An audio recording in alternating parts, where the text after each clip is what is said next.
Are you a brewhead? I'm a brewhead. Are you a brewhead? I'm a brewhead. Y'all are brewheads? Yeah, we brewheads. So pour a glass of craft beer, we can do this. Yeah.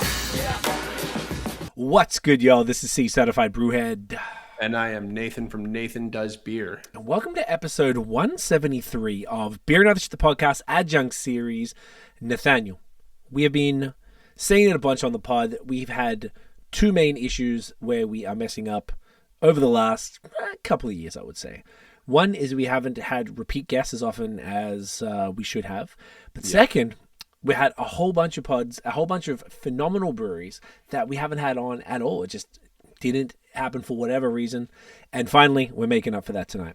And it's just been seeming like something that we've just missed for too long. Yeah. And, you know, like I said, we're really trying to, the ones that it just, you know, the conversation happened or like, you know, whatever, it just didn't fall into place. But we're really being proactive about that right now. So yes, this is one that you know, we've both had a bit of a relationship with for a few years. Been getting a bunch of their stuff, writing reviews about it, talking about it. We've gotten to taste a lot of their one-off releases from their monthly series and whatnot, which we'll get into. So it's well past time to have them on. Abs couldn't agree more.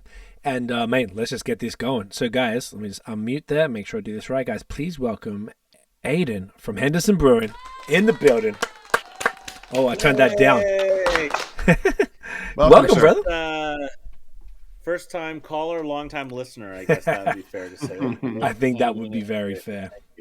Oh man, such a pleasure. Great to have you on. Honestly, a pleasure to be on the show. I want to say also, it's interesting.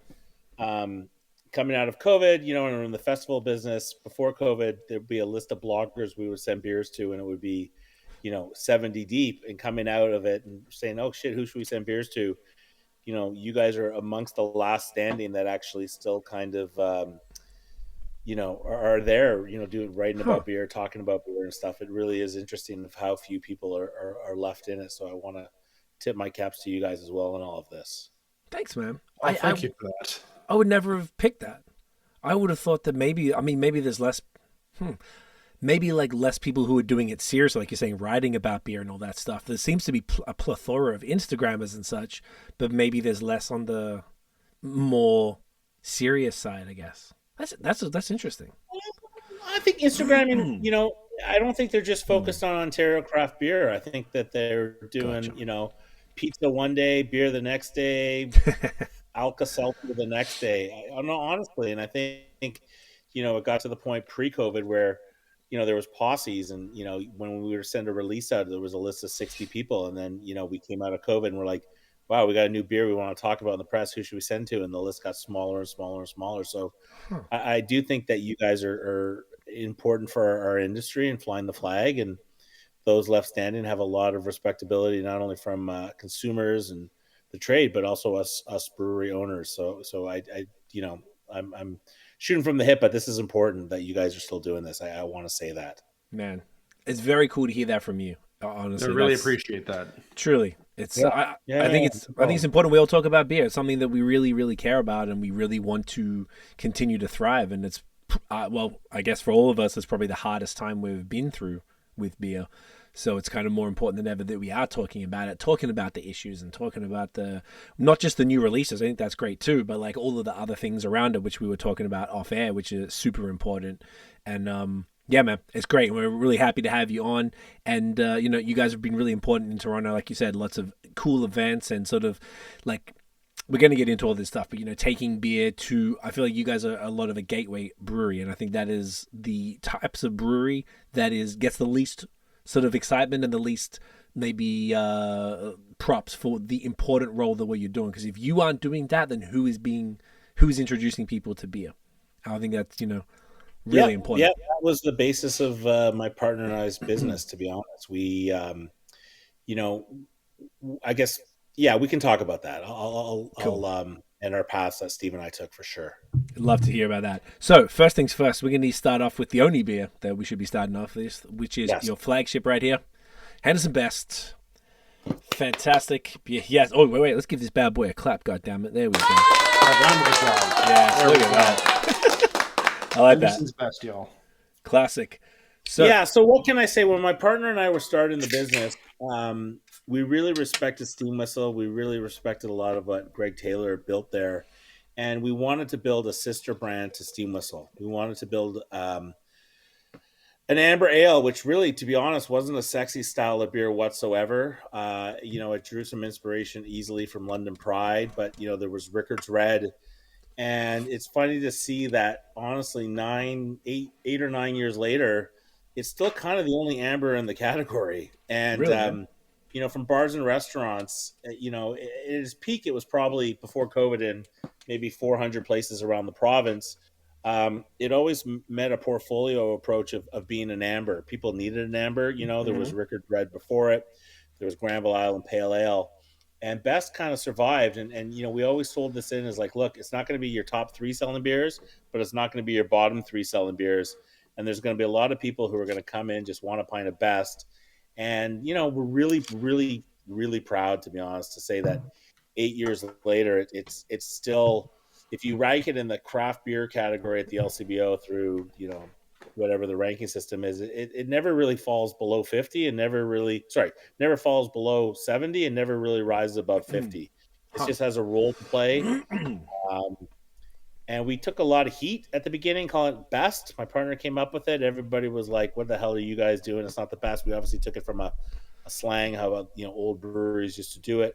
It was an ode to the, I don't know if you guys know where Henderson came from. Are you guys aware of that? No, actually, that was going to be one of the questions tonight. Okay, so my partner and I are not Hendersons. We didn't want to build a brewery where it was tied to us. So cheers, first of all. We named it after cheers, boys. We named it after Robert Henderson.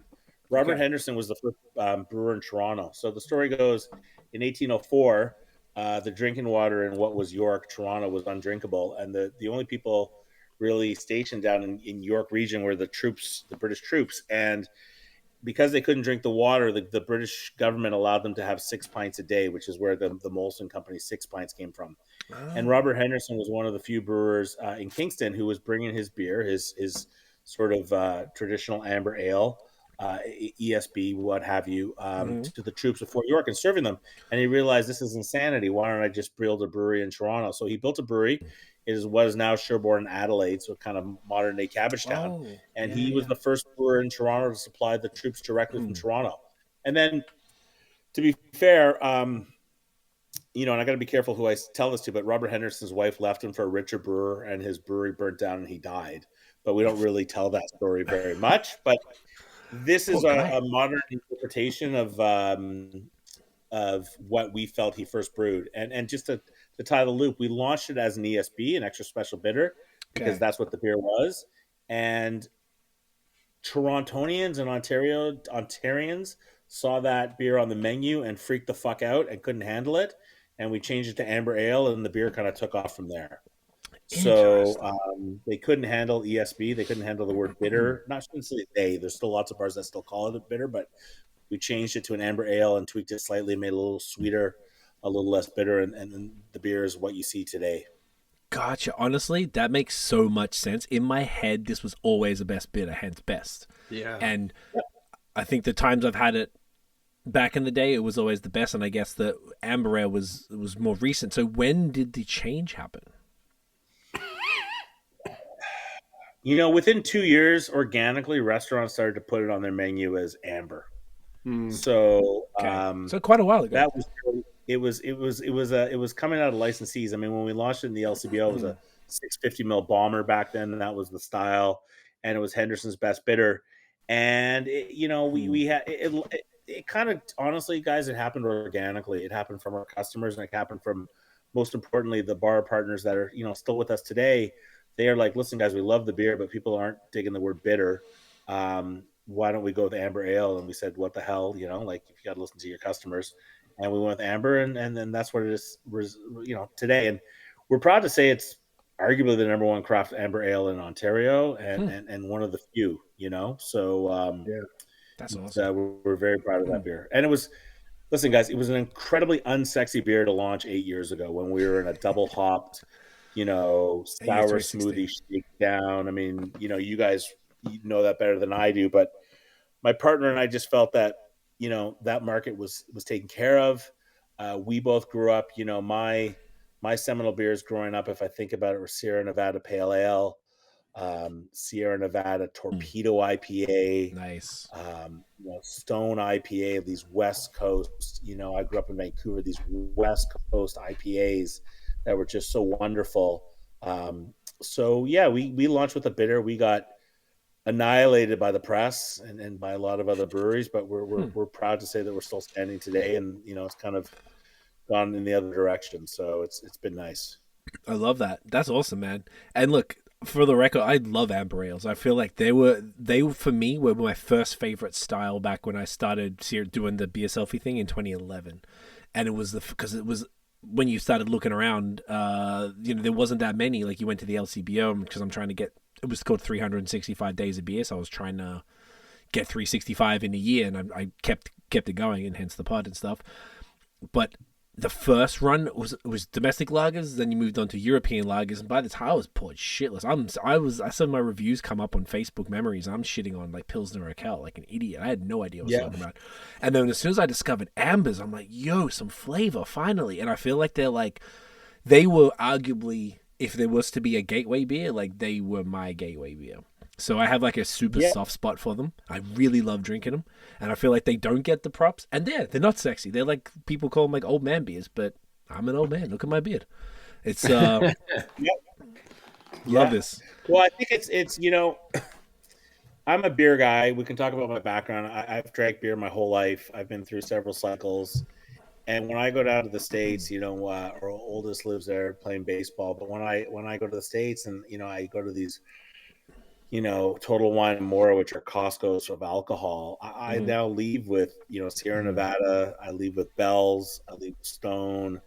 I leave with these breweries and maybe a couple very hyper fresh local ones. But I leave with these breweries that have been around for, since I started drinking, when I was whatever age. And it didn't work in Ontario, but Sierra Nevada Pale Ale or Sierra Nevada Torpedo, I keep mentioning it. These were they're not sexy anymore, but these are fucking phenomenal beers, that have a role to play and have a role to play as you age in your drinking cycle, just quality and flavor and, malt and bitterness and stuff. And I'm proud to say the best, certainly in Ontario, because it's and with even more micro within Toronto and even more micro within the west end of Toronto is really sort of survived that and is really strong. So I'm really proud of that. Hell yeah, man! And look, go on. That's very true. And as much as Sierra Nevada Pale Ale might not be the sexiest beer, that's still one of those timeless ones. And even throughout the period of the late 2010s, right around the time that you guys opened, right? Like as you're saying, where like something like Sierra Nevada Pale would have been swept under the rug a lot. It's still here today and doing strong. And there's a lot of APAs that we enjoy and love today that would never have been here if not for Sierra Nevada Pale Ale. And having this now, I'm glad that this has stood the test of the last 8.5 years, because I don't drink ambers very often, and on a night like this where I'm having a sip of this, I'm like kicking myself, asking why I don't drink more of them. Our goal was always this, we when we built the brewery, we saw the proliferation of breweries at the LCBO, and let's be honest, that's where the shopping environment takes place.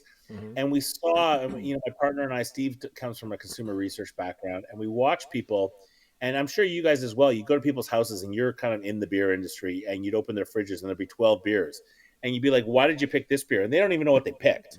Or you'd be like, what did you drink last night? They'd be like, oh, I drank some weird thing, and it was a double hoppy smoothie or what, it doesn't matter, but they didn't know what they were drinking. And what we wanted was, and you touch on Pilsner Urquell. When I go to the LCBO and I'm just buying a bunch of beer, Pilsner Urquell almost always works its way into my basket. I always have a 500 ml of Pilsner Urquell for $3.25 or $3.30. And, a lot of times years ago, That's what Steam Whistle was too, and that's what we wanted Best to be. We wanted Best to be always in your basket. You're going to grab a couple crazy IPAs. You're going to grab a couple sours. You're going to grab a couple wheat beers. You're going to grab one or two beers that look crazy. You're going to grab something from a brewery you've never heard of. But Best, Steam Whistle, Stiegel, Pilsner Urquell, they were always in your basket. And that's what we wanted from Best. And the next day when you say, hey, you know, what were you drinking at, you know, so in Nathan's house? Oh, we had some crazy beers. But you know what? There was a Best. There was a Pilsner Urquell. Fuck, I forget how good I can swear on this, right? Oh, obviously, like it's called beer and other shit. Yeah, I should have told you that. Yeah, forget how good that beer was, and that was always our intention, was for Best to be that beer where you wanted to always put one or two in your basket and enjoy. I love that, man. That is such a cool approach, like thinking that. And I sort of, what's on the topic, I was going to say it's a whole deeper thing, but I feel like we've noticed that people, like our peers, as far as whether it's in the beer industry or friends who are sort of, you know, deep, you know, whether they're beer writers, podcasters, YouTubers and stuff, we're all sort of leaning towards a little more, instead of always rolling the dice on something brand new, we're starting to find that we want something more guaranteed and something more we know, kind of what you just said, always in your basket. I'm like, you know that you can count on this beer and you know you're not going to be wasting the money. And we always say as well, like in this economy, that's more important than ever. Like rolling the dice on something fun and new is great, and probably a very important part of any craft drinker's journey. Like it's, and week to week sort of activities. But I think some of the excitement for new has been balanced out by the tried and true, like, this is always going to be what it is. It's a great price. I don't have to worry about, is it going to be good or not? Like, I don't have to think about it. I can get a sixer of these, keep them in the fridge, and I can just grab it and like, sweet, nice, beautiful, malty, caramel, amber ale, touch a little bitterness, just like this bad boy. Money. I love that.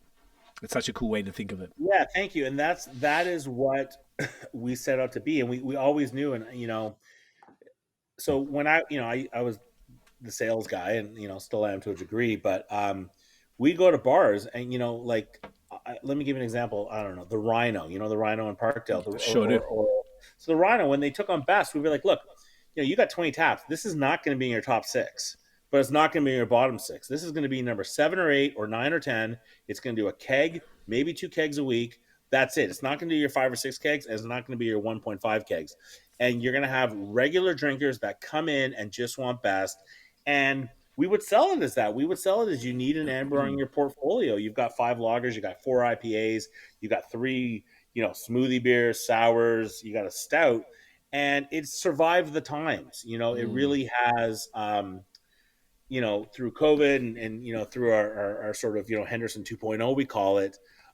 It's survived and persevered, and we're really, really proud of it. So cool. Yeah, man, I love that. That's like a really cool approach to everything.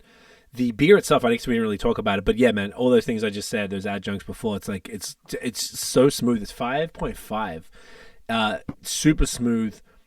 Like all the like caramel malts, nice and roasty, like that grassy bitterness in there, just the right amount of sweetness, and like a loaf of bread.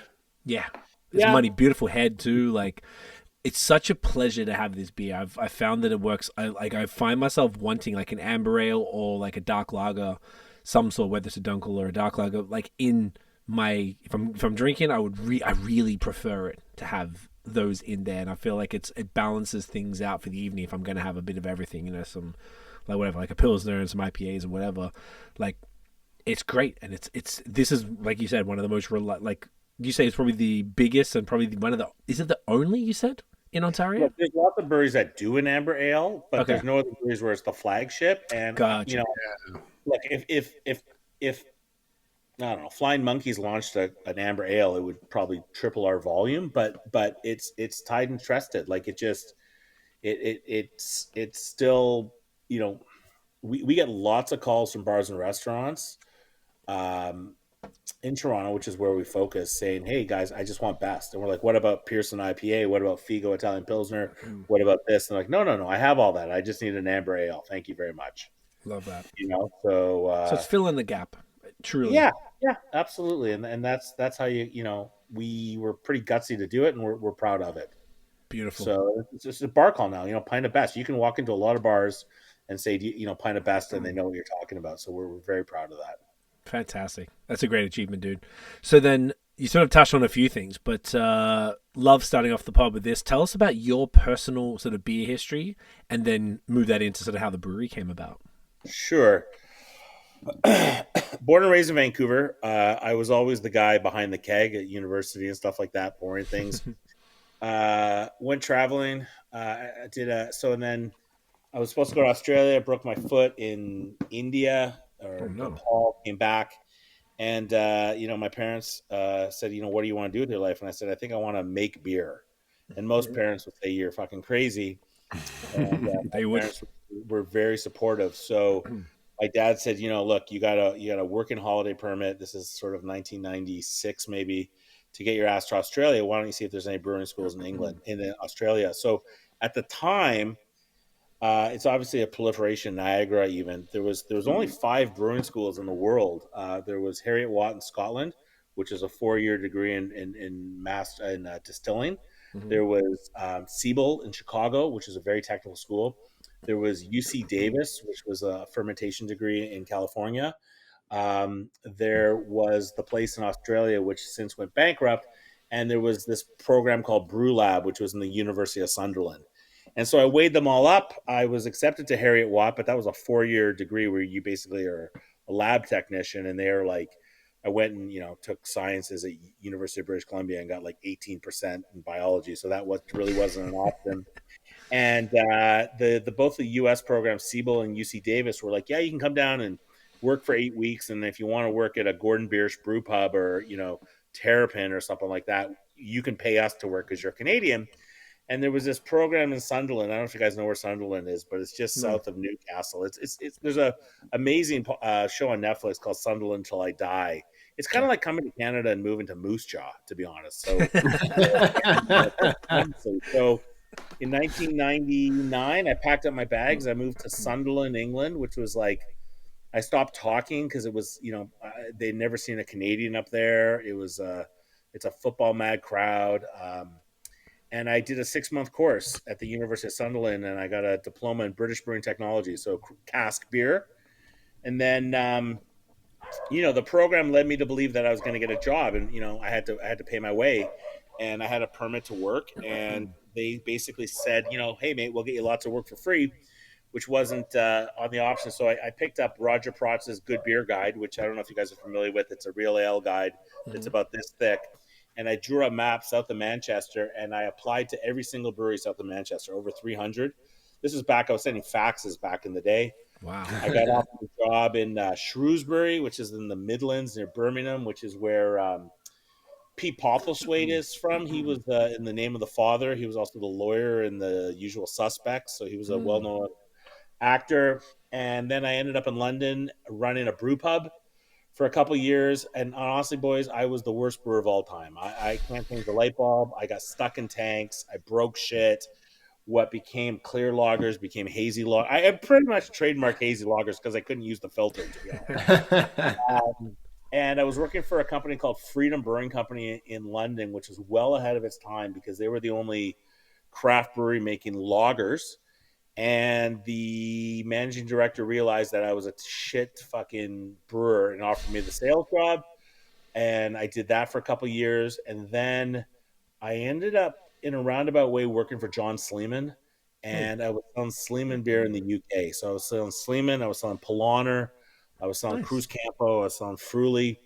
And my girlfriend, my now wife from Vancouver, moved across. And when our second kid was born, we decided we wanted to move to Toronto. And I approached John Sleeman and I said, John, I want to come back and work for you in Canada. And he offered me a job running Sleeman and Unibrew for Europe and I think Russia. And I said, that's not going to work. And he made me work for it, but I ended up coming back working for Sleeman. I was at Sleeman for 5 years, went from sales manager to director of national accounts or whatever. And then I was kind of tired of being a beer guy, and I didn't want to be pigeoned in a beer guy, and I ended up doing kind of corporate. So I did a 5-year stint at Corby's, Pernod Ricard, as the director of national accounts, which was really wonderful because I would challenge everybody who's been in beer their whole life to get out of it for a while. It really does make you appreciate beer. And Corby's was a wonderful company, but I was a square peg in a round hole. They were all wearing fancy jackets and ties, and I was a camouflage guy. I'll tell you guys a great. Can I tell you guys a great story? So Fuck yeah, you can. Please do. We, my boss and my peers, we went to. We did this trip to Napa. We flew into San Francisco and went to Napa, and Pernod Ricard, which is the second largest wine and spirit company in the world, owns a couple properties in Napa. It was an amazing trip. Don't get me wrong.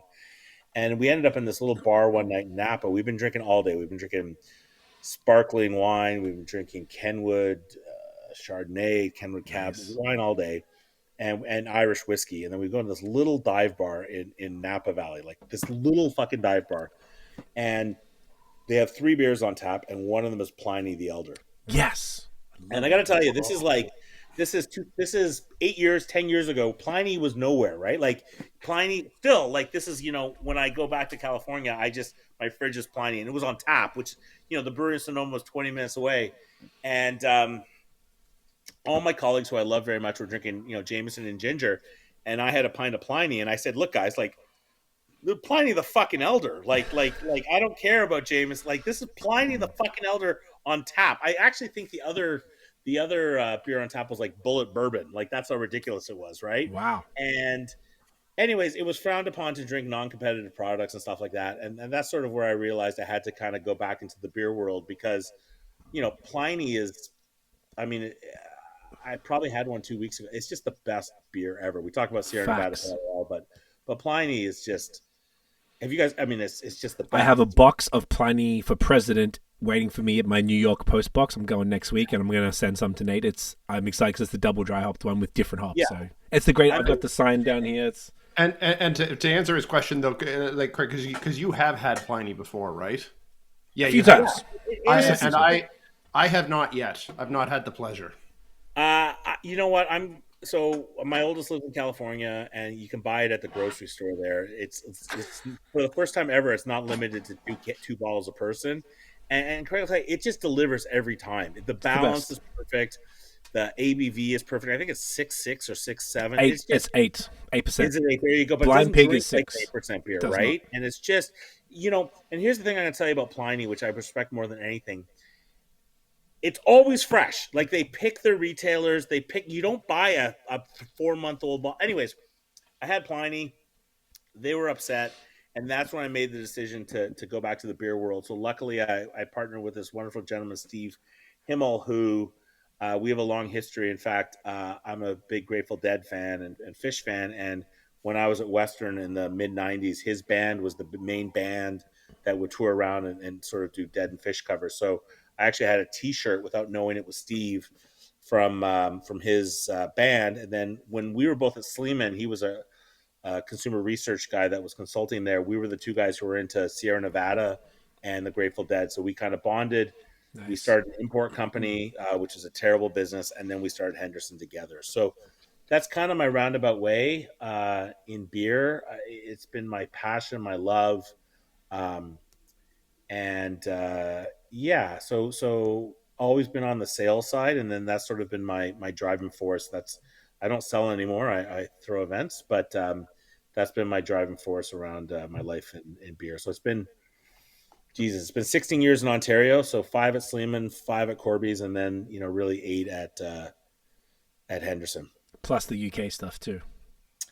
Plus, yeah, I cut my teeth 9 years in the UK. So it's a long time, bro. 50 years old this year, boys. I'm but it's all good. It's all good. I wouldn't change it. There's been a lot of ups and downs, a lot of entrepreneurial. I mean, COVID, killed us all. And there's some, we can talk about COVID in the brewing business. Like, I don't know what the other speakers have talked about, but it's just the craziest ride of all time. And we're good. I love it. Yeah. Yeah, man, that is crazy. I don't feel like we talk to many people who've been in beer that long. Like that's pretty crazy. And it's probably really helpful for you in the business that you've been in so many elements of beer, whether it's the sales, whether it's massive global brands, whether it's brew pubs in England and trying the hand at brewing and understanding it's not for you, and then finding your way in the sales side. And like that's I don't know. That seems like it's not like almost like the perfect career. Like you've got to, try everything, realizing what you're good at, what you like and don't like, and then applying that to now your own thing that you have full control over, and really realizing you went away from beer to come back to it because of planning, which is even cooler. Like that's a sick story, dude. I love that. Thank you, and I think thank you. I really appreciate that, and I'm proud of it. And it also, from a network perspective. So our next sort of, we'll touch on the festivals, but the next big festival we have, which is June 1st, the Big H, which is our third anniversary. We celebrate Robert Henderson's birthday, who happens to be turning 252 years old this June 1st, and has never looked better. With the beer fest and rodeo, we actually have a mechanical bull. But through my connections, Unibrew is going to have a booth. So there's going to be a wacky Unibrew beers there. So and we have bourbon and we have wine. But I am proud that to be able to be able to call on Sleeman and say, hey guys, like, they're like, why do you want us to craft brewery? And I was like, well, Unibrew is fucking legendary. Unibrew created the craft wheat beer category, and Epimere and Fandimond and all that. So it's a pleasure to have you guys there, and they're happy to do it because they believe in me, and I was there for 5 years and bled with them, so it's good. I feel like Unibrew are the one brewery who sold to a larger brewery that nobody is mad at. And like everyone still loves Unibrew, and there's not even like no one even talks about it. Would you say no? Well, I mean, just look at the event that Godspeed. Just did like a week or two ago, with featuring like all Unibrews on tap. Like the reverence that the community has for them is pretty unanimous. Yeah. Yeah, I think the only, Nathan, you're on the Ottawa-French border. I don't think a lot of Quebecers were happy when an English company bought the brewery, but that's fair. That's fair. but that's in the past, and I don't think Unibrew needs to be held with the respect, and I think it takes somebody like Godspeed to do that. But Unibrew broke the bubble. I mean, Blanche de Chambly, you could argue, craft beer would always have broken through, but we were selling Blanche de Chambly, 15 years ago when people were like, why is this cloudy? You know what I mean? Like it was Hoegaarden, right? And Hoegaarden was in a 22-ounce glass. This was before Blue Moon and, whatever else is out there. So we really do need to tip a hat to Jerry Vietz, one of the original brewers, those guys that built that brand account by account by account with, beautiful tales like, and Fandimond and Don de Dieu and Ephemer, which means like ephemeral, like it's gone, which is really the original seasonal, Maudit, seasonal, right? Yeah, it's yeah. I lived in Montreal for 10 years, so it was like the coolest thing to me was you could go when I first moved there. It was 2012, so I was a year and a half deep in the beer thing, like really being obsessed with it, and it was everywhere, and it was like $3. I'm like, I can get a bomb. Go down to Peel Pub and get like Maudit on tap. Yeah, that too. But you could go to a Dep and get a $3 750 ml cork and cage bottle of a 9% fucking triple, and get lit in the park and drink that shit warm. Like it was. Or the ones with the massive screw top on the huge bottles. Yeah, right? And they were, Unibrew also, and I don't think a lot of people respect this. A wonderful gentleman called Laurent Gibert built before Sleeman a phenomenal export business, and Unibrew really put Canadian beers on the map in the States. You'd go to bars, you go to oh my God, what's that bar in Philadelphia? Monk's Tavern. Is it Monk's Tavern? Monk's Cafe. Monk's Cafe, and Fandimond or Maudit would be there. Like it was in places, Pliny too, with reverent beers, right? And that was how they built it from bar to bar, and it was. Pre that, it was Labatt Blue was an export. Moosehead was probably our number one exported beer in the States, right? And, you have to tip your hats to what those guys did. And that's really a story that needs to be told, is the export business with those guys creating this. You go to some of the best beer festivals when the Beer Advocate, not the Beer Advocate, the brothers, what do those guys do? Shelton? No, not Shelton. The Swedish brothers, the bald guy.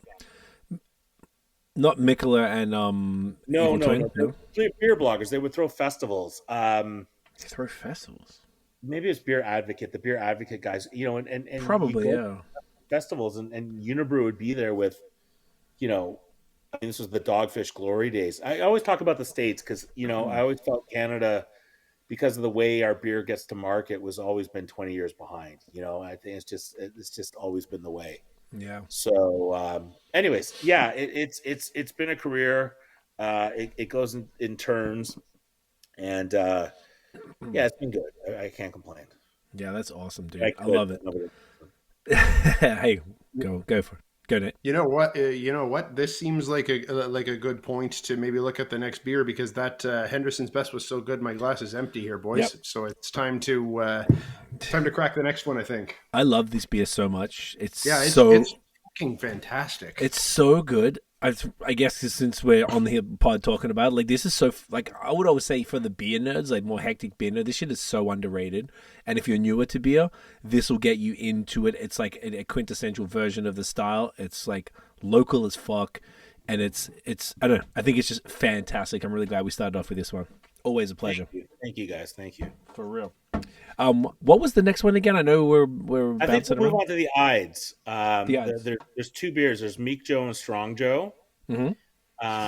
And the timing is really wonderful. So Steve and I really wanted to. Steve's the marketer. We wanted to create a seasonal beer, and Steve was always, born and bred in Toronto. I'm a transport Toronto person. I raised my kids here. It's really the greatest city in the world. I love Toronto, heart and soul. I'm one of the few people that grew up in Vancouver that has remained in Toronto. We wanted to basically tell the story of Toronto. So what Steve decided to do was create the Ides series that we launched in the middle of the month, and each story was each beer would be a unique story about a Toronto story that people may or may not know. And we've always given our brewers carte blanche to create something that goes with it.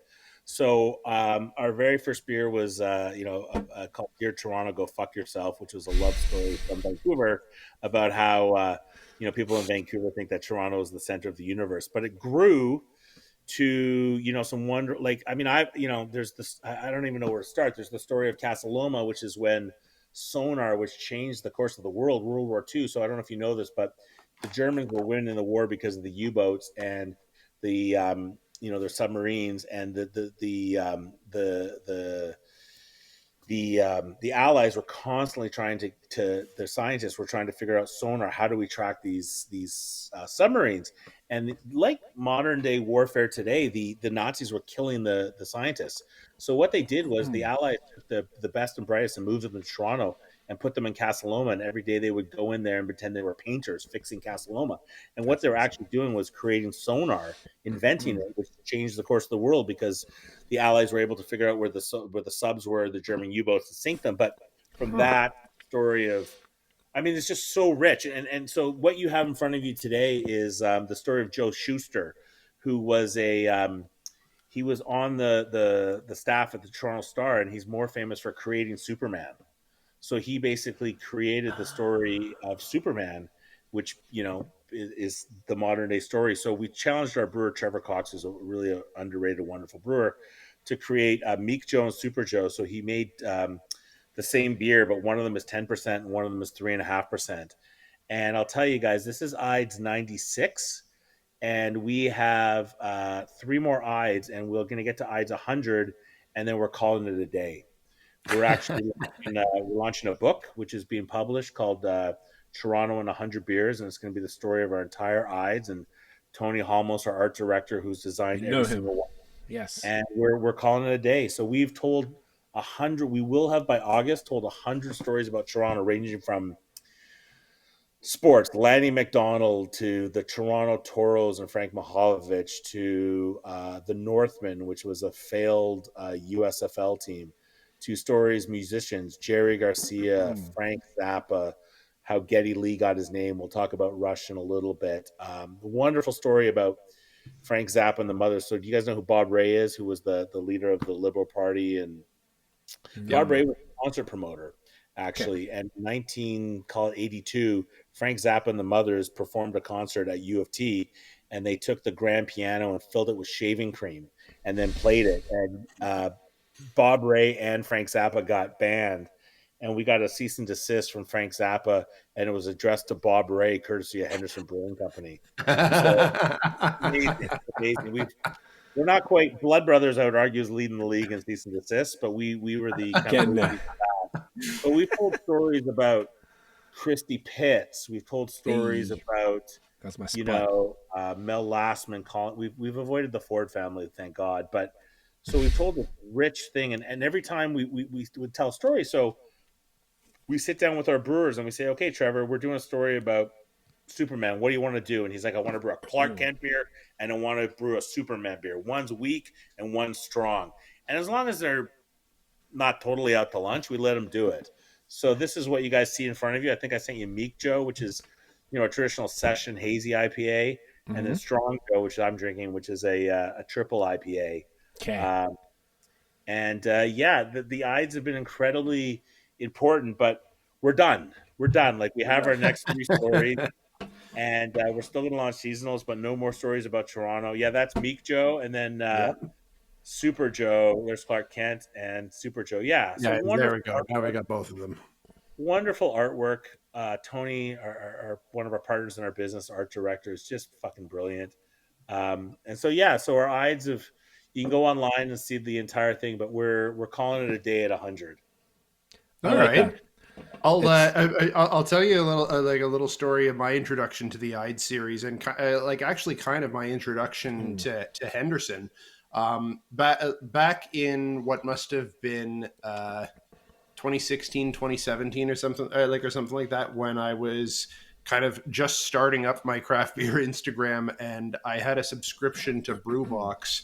And one of the ones that came through, this is back when your stuff was in like the 650 ml bombers, and in one of the boxes that I got, there were a couple of Henderson beers, and one of them, it was Ides of February 2017, I think it must have been, and it was yes, that's the one. Yeah, it had like some artwork of some kids playing hockey on it, and it was I believe it was a raspberry black IPA. But I'm going to tell you right now, Nathan, that is my all-time favorite beer we've ever made. No fucking way. That's cool. That's great. That was actually, it wasn't supposed to be a raspberry IPA. That was your true craft beering, where we were still getting used to our tanks and our fermenters and our brew house, our old former brewer. And that was supposed to be a dark IPA that didn't quite work out. And he fruited it with blackberry. And it's got a Stanley Cup holding over it. It's the Henderson Cup. We used to hold host homebrewers. And that is my single all-time favorite. I mean, I'm not just saying that. Like, I remember putting cases away, and when I'd be drunk in the brewery at night, I'd bring friends or family into the back and pull out a bottle, and it kind of smelled like cigarettes, but it tasted fucking good. So, that's fantastic. That is my all-time. I mean, best is my favorite for sure, but my favorite beer is that black raspberry IPA. That's awesome. That's fantastic. Yeah, that is super cool. That was one of my first Henderson beers I ever tasted, and it was really good. I remember at the time being not really being too sure about how I was gonna think a raspberry black IPA was gonna taste, but it was really good. I remember really liking that one. Yeah, and those are, I think, those are important lessons for early days of breweries, as opposed to throwing shit down the drain. You can. There's an art, if you guys drink bourbon, or if you drink Canadian whiskey, or even Scotch, the brewer doesn't get any credit. It's the blender that gets credit. It's about blending different Scotches or different ryes and stuff and bourbons to get a flavor. And there's something to be said about that in beer as well. There's something to be said about not masking flavor, but taking something and creating something different. So it's I miss that beer. I'll tell you guys a little tale. We've learned to, Nathan, if I were to give you that beer again, if we were to rebrew it, you would tell me, you know what, Aiden, it's good, but it's not as good as the first time. And that might very well be true. we've had so many beers over the days. We once brewed this beer for Anansi, a publisher next to us, Margaret Atwood's publisher, and it was a oh my god, it was a cucumber blonde. So we took food truck and we added cucumber and we added some mint to it, and it sold out within weeks. And people would come back and ask for it and ask for it and ask for it. And finally, we succumbed to pressure. About 3 years later, we rebrewed it. Exact same recipe, exact same, like spot on. Couldn't have been any different. Same guy brewed it, even Jamie Morris. And people didn't like it. They're like, not as good as the first time. And we're like, this exact same beer. Figure. Go figure. Bringing things back off, and it's never as good as the first time. So we've learned that lesson the hard time as well. Yeah. That's hilarious, and I bet was that because people's palate changed in that time. I think people just have they have an emotional connection with something they really, really love, and maybe especially with something as unique as that. Yeah, I mean, if you go and see, I don't know what you guys listen to, but if you go and see. You go see a concert. Maybe you saw the Stones in 2000 or 2010, and then you're going to see the Stones this time, and you're going to be like, they're not as good as they were 15 years ago. And then you may go listen to that show 15 years ago, and it may have been shit, but organically and organoleptically, your senses, you just think it's the greatest thing ever. And I think that's true with a lot of beers, not so much wine, but I think people, especially when breweries try and bring things back, it's never really as good as the first time. That's fair. I can see that's the case. Yeah. Whether it's music, whether it's like food, beer, or something, you just have that experience, and let's not try to replicate it as such. I get it. I totally get it. So this one that we're doing is the Meek Joe, and this is a 3.5%, like essentially a juicy IPA. Is there anything specific that we need to cheers, yo? Is there anything specific we should know about this one? I'm not going to get into the DNA of the beers. I'm just going to say that. Oh, nice. I'm really proud of our brewer, Trevor Cox. He has carte blanche to make what he wants, and it's really nice. I would call it a session hazy IPA. Yeah. And it fits into the Henderson thing of approachability. At the brewery, so we'll talk about our location a little bit, but it's funny, when we opened 8 years ago or 8.5 years ago, we were always asked for two things. We were asked for, what do you have that tastes like Coors Light? And do you have an IPA? That was like the two things. And now we're asked for, 8 years later, and we're not cutting edge. We're asked for, do you have a hazy IPA? And do you have a sour? That's what we're asked for. Like, it's if anybody's asking, they'll ask you, what do you have? But if they ask you still, so we feel like, we've never really brewed a hazy IPA. It's been kind of off what Henderson does, but Trevor's pushed the boundaries a bit, and this kind of ticks it on, and people love it. So we're very happy with it. This is great, man. Like, if I sipped this and you didn't tell me, there's no way I would have thought that it's 3.5%. Yeah. It's got a really dank nose, which I love, and and there's quite a bit of cannabis coming off of coming off on the palate as well, and I really dig that. I have to admit, gentlemen, I had mine with dinner. I did bring back some beer to drink with you online, but I did have mine with dinner. So not mad about that, brother. You're good. Leftovers, if you want to know. So, I've got the Strong Joe right here with me. But yeah, and it's funny, even as a brewery owner and somebody who's been busy with his family and kids and everything, I haven't tried all of our beers. Okay. I can't say I've probably had 70% of all the beers we produce. Maybe I'm away and something goes quickly, or it's around, or I just don't want to drink it, to be honest. And gotcha. When I do have beers at the brewery, I always do kind of default back to best. So I probably have had about 70% of the beers. And that's like, you just don't care. It's like whatever. Like, it's like you said, like, I don't care. It's as you get older, I think you guys agree, you become much more of a seasonal drinker. Mm-hmm. Like it's what do I feel like now? And I think no, it's not that I don't care. It's that I didn't mean it like that, but like it's in like you're not sort of really particularly excited about trying everything, even from your own space, because it's going to be. We've always had this way where we've given our brewers carte blanche, right? So, I gotta tell you, like, I fucking hate smoked beers. Like, you can't pay me $20 to drink a smoked beer. And we've had head brewers, or assistant brewers that want to brew a smoked beer. I can tell you right now, they never sell, and I always end up dumping them, and I always get pissed at them. But I gotta let them brew their chops, and you Right. cannot tie me down to the ground and pour a smoked beer down my throat. Like, it's just not going to work. I'd rather swallow chewing tobacco than have a smoked beer. But every 18 months we make a smoked beer, right? So Makes sense. and they can't make the brewers, and it's not about what Aiden and Steve like. It's what they want to present and show, and sometimes you hit pay dirt and sometimes you don't. We've definitely been guilty of making some really terrible beers.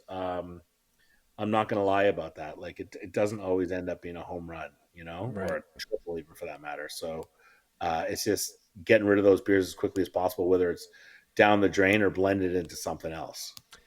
Right. And that's cool honesty, man. Like, and like, it happens to everybody, and it's even better if you're able to repurpose it, though. I think whether it's like you dump it or you're able to, like with the black raspberry black IPA you guys were talking about, like, it's like, oh, this is not hitting, but then you add one thing to it, and you're like, oh, now it's your favorite beer of the Henderson's done. So that's cool. Our first iteration. So we needed an IPA, and Pearson, which is the largest selling craft beer at Pearson Airport now. Pearson IPA. We named it after the train that goes by the brewery every 6.5 minutes, and we wanted to create we got slammed for it, but we wanted to create a Toronto style IPA. What does that mean? Well, it's not an East Coast IPA and it's not a West Coast IPA. It's kind of best of both worlds. Right. But the first iteration of that was fucking terrible. And our brewer at the time just dumped a ton of mango into it. And we needed an Ides. And it was when Pokemango was going around. Okay. Remember people were running on the underground chasing Pokemango. Yes, I like 2015, something like that. Yeah, we called it Pokemango 16? Fuck Yourself, because there was literally people like were on the TTC train tracks, and that's what it was. It was our original Pearson, which didn't ferment out properly, and we got the hop mix wrong, and we dumped a ton of mango into it, and we ended up with a mango IPA, which was actually quite wonderful. And we had a story around Pokemango, and that's what we did. I once worked for a British brewery that produced, really, we made 4 different beers, but if you were to pick up the guidebook, we had 27 different beers available for sale. And that was, you would add water, you blend this, you blend that. So, that's how, a lot of beers began, right? Was blended like that. Huh. I mean, as long as they turned out good in the end anyway, regardless of how it got there. It's kind of fun, like you said, for the story. So it's not necessarily a bad thing. I think the brewers of times of old, especially in the British breweries, they'd make a real ale, and they would blend back. They would miss the alcohol percent. They're supposed to hit 5.2, and it came out at 6.5, so they dumped a bunch of water in. And they're like, "Wow, this is amazing at 5.5. We have a beer here now." Right. And also how high gravity brewing came about. But anyways, you're not always going to succeed. And Henderson, I'm proud to say, has had significantly more, wins than losses within the brewing side, but we've put some lemons out there. I'm not going to lie. Well, I guess the other side of that is, like, sort of, there's a million different palates, and there's kind of something for everyone, and somebody, likes stuff that someone else think is horrible. So I mean, like, maybe I guess there are things that are objectively horrible, but still, you never know. People do like some weird shit. Beers, man. You cannot get me to think of smoke beer. Have you ever tried Godspeed smoke beers? They're the only ones that I like. Personally. I'm not drinking. I'm not even trying. And I've had what's the Rock beer from Austria? No, that's horrible. That's the campfire bacon beer. That's the one that ruins smoked beers. So, like, Godspeed puts, like, just a pinch of smoke, and if you don't know, if he didn't tell you that there was smoke in it, you wouldn't know. And then you got, oh, that's what that is. Like, yeah, I mean, that was for me anyway, because we had him on recently. And if the beer says Godspeed style, that means it's got a touch of smoked malt in it. And he said in the beginning he wanted all of his beers to be smoked, and he was like, yeah, maybe not, and pulled it back. Probably because... I think that if you want to sum up the Ontario craft beer business and industry, I think you have to recognize that we have one of the most special breweries and brewers in the country in Godspeed and BIM, and that, somebody who travels maybe like you guys throughout the States, if his brewery was in Asheville, North Carolina, Gang. or Statesboro, Georgia, or Bellingham, Washington, or Boston, Washington, D.C., Portland, he would Maine. be a Yeah. top 30 brewery in North America, producing 50,000 hectoliters, busy every day with people from around the world coming to his brewery. And, I think it's it's one, like, when people come from out of town, like, it's the place you got to go. I mean, obviously come to Henderson because Obviously. but I send them to Godspeed. No, I mean, I'm being honest. I send them to Godspeed. I send them to Blood Brothers. I send them to True History, and I send them to Bellwoods. But I think, the challenge of our industry with our taxation, with our beer store, with our routes to market, it just shows you that had BIM, been in, honestly, even in Buffalo across the border, BIM would have 3 breweries by now, Yeah. and people would be flocking, and Godspeed would be in everywhere.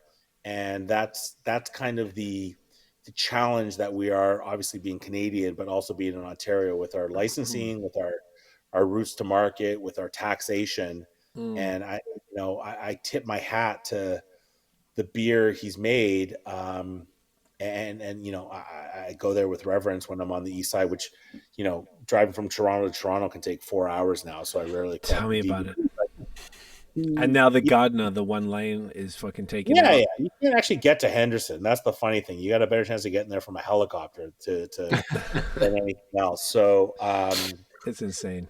But I think it's indicative of our industry, and they talk about our struggles, and it's not about, everybody's kind of feeling a hard time, and we're all pinching our pennies, and it's tough. But BIM and what he's built at Godspeed should be 10 times. I shouldn't say this. I'm not saying that, like, it's just his growth is stunted by our things, our environment. And had he built this brewery, and again, I don't know, Prague or something, it'd be huge.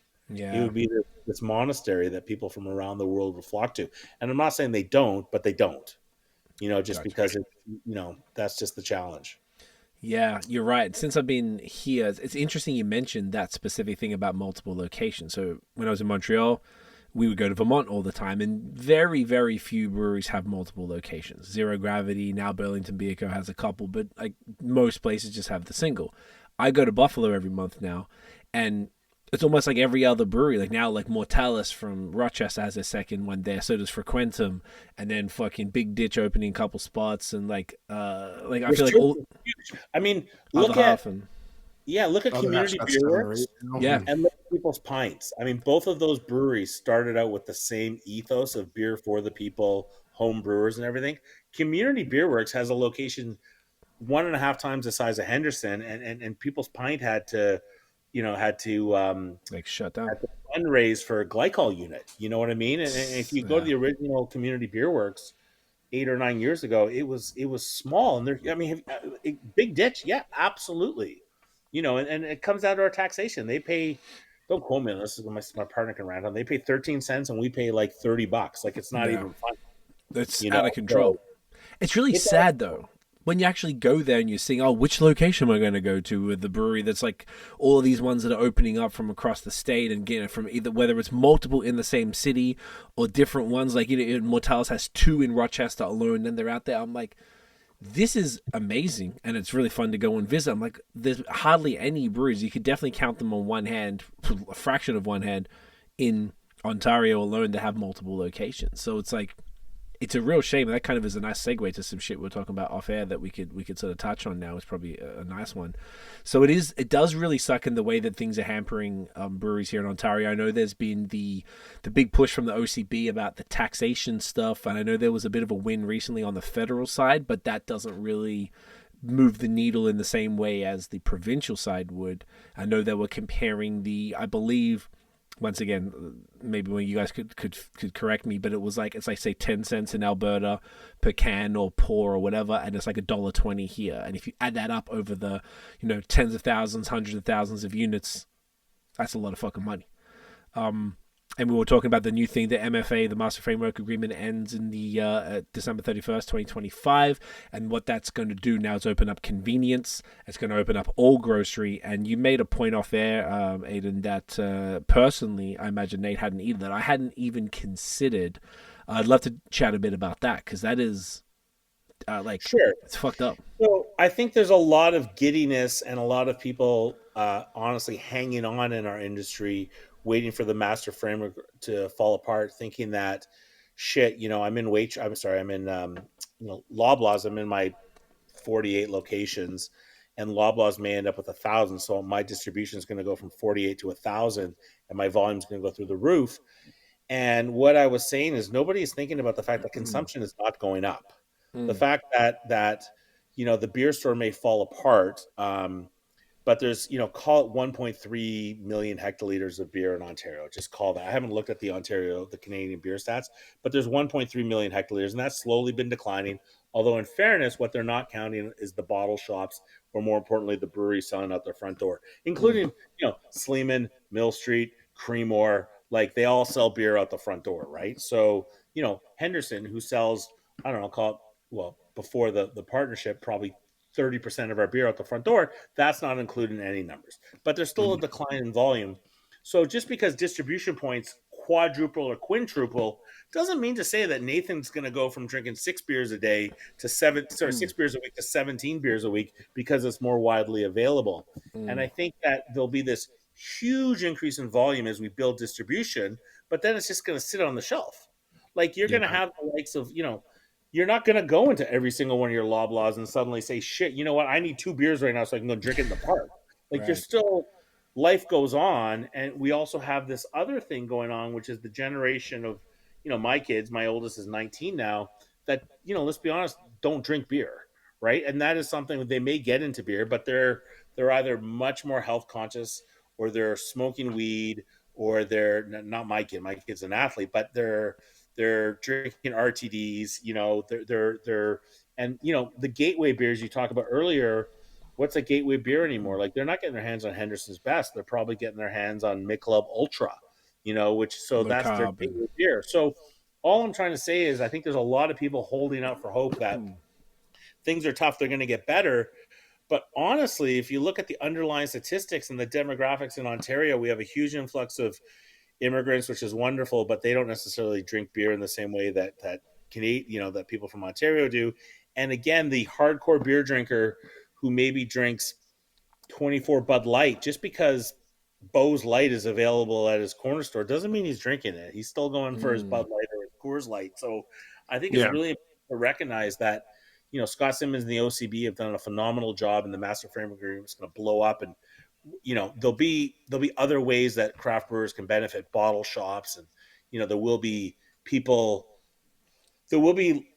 grocery stores and liquor stores that will take beer that's not available at the LCBO, and the LCBO will become more of a wine and spirit selection and stuff like that. But it's not necessarily going to benefit everybody. And then if you think about the fact that you touched on the fact that you were shopping in the States a lot, when you shop in the States, it's the mixed pack and the big packs that are really dominating, So it's true. And a lot of breweries, I go there, and I touched on it earlier. I buy a 12 pack of Two Hearts from Bell's. Yes.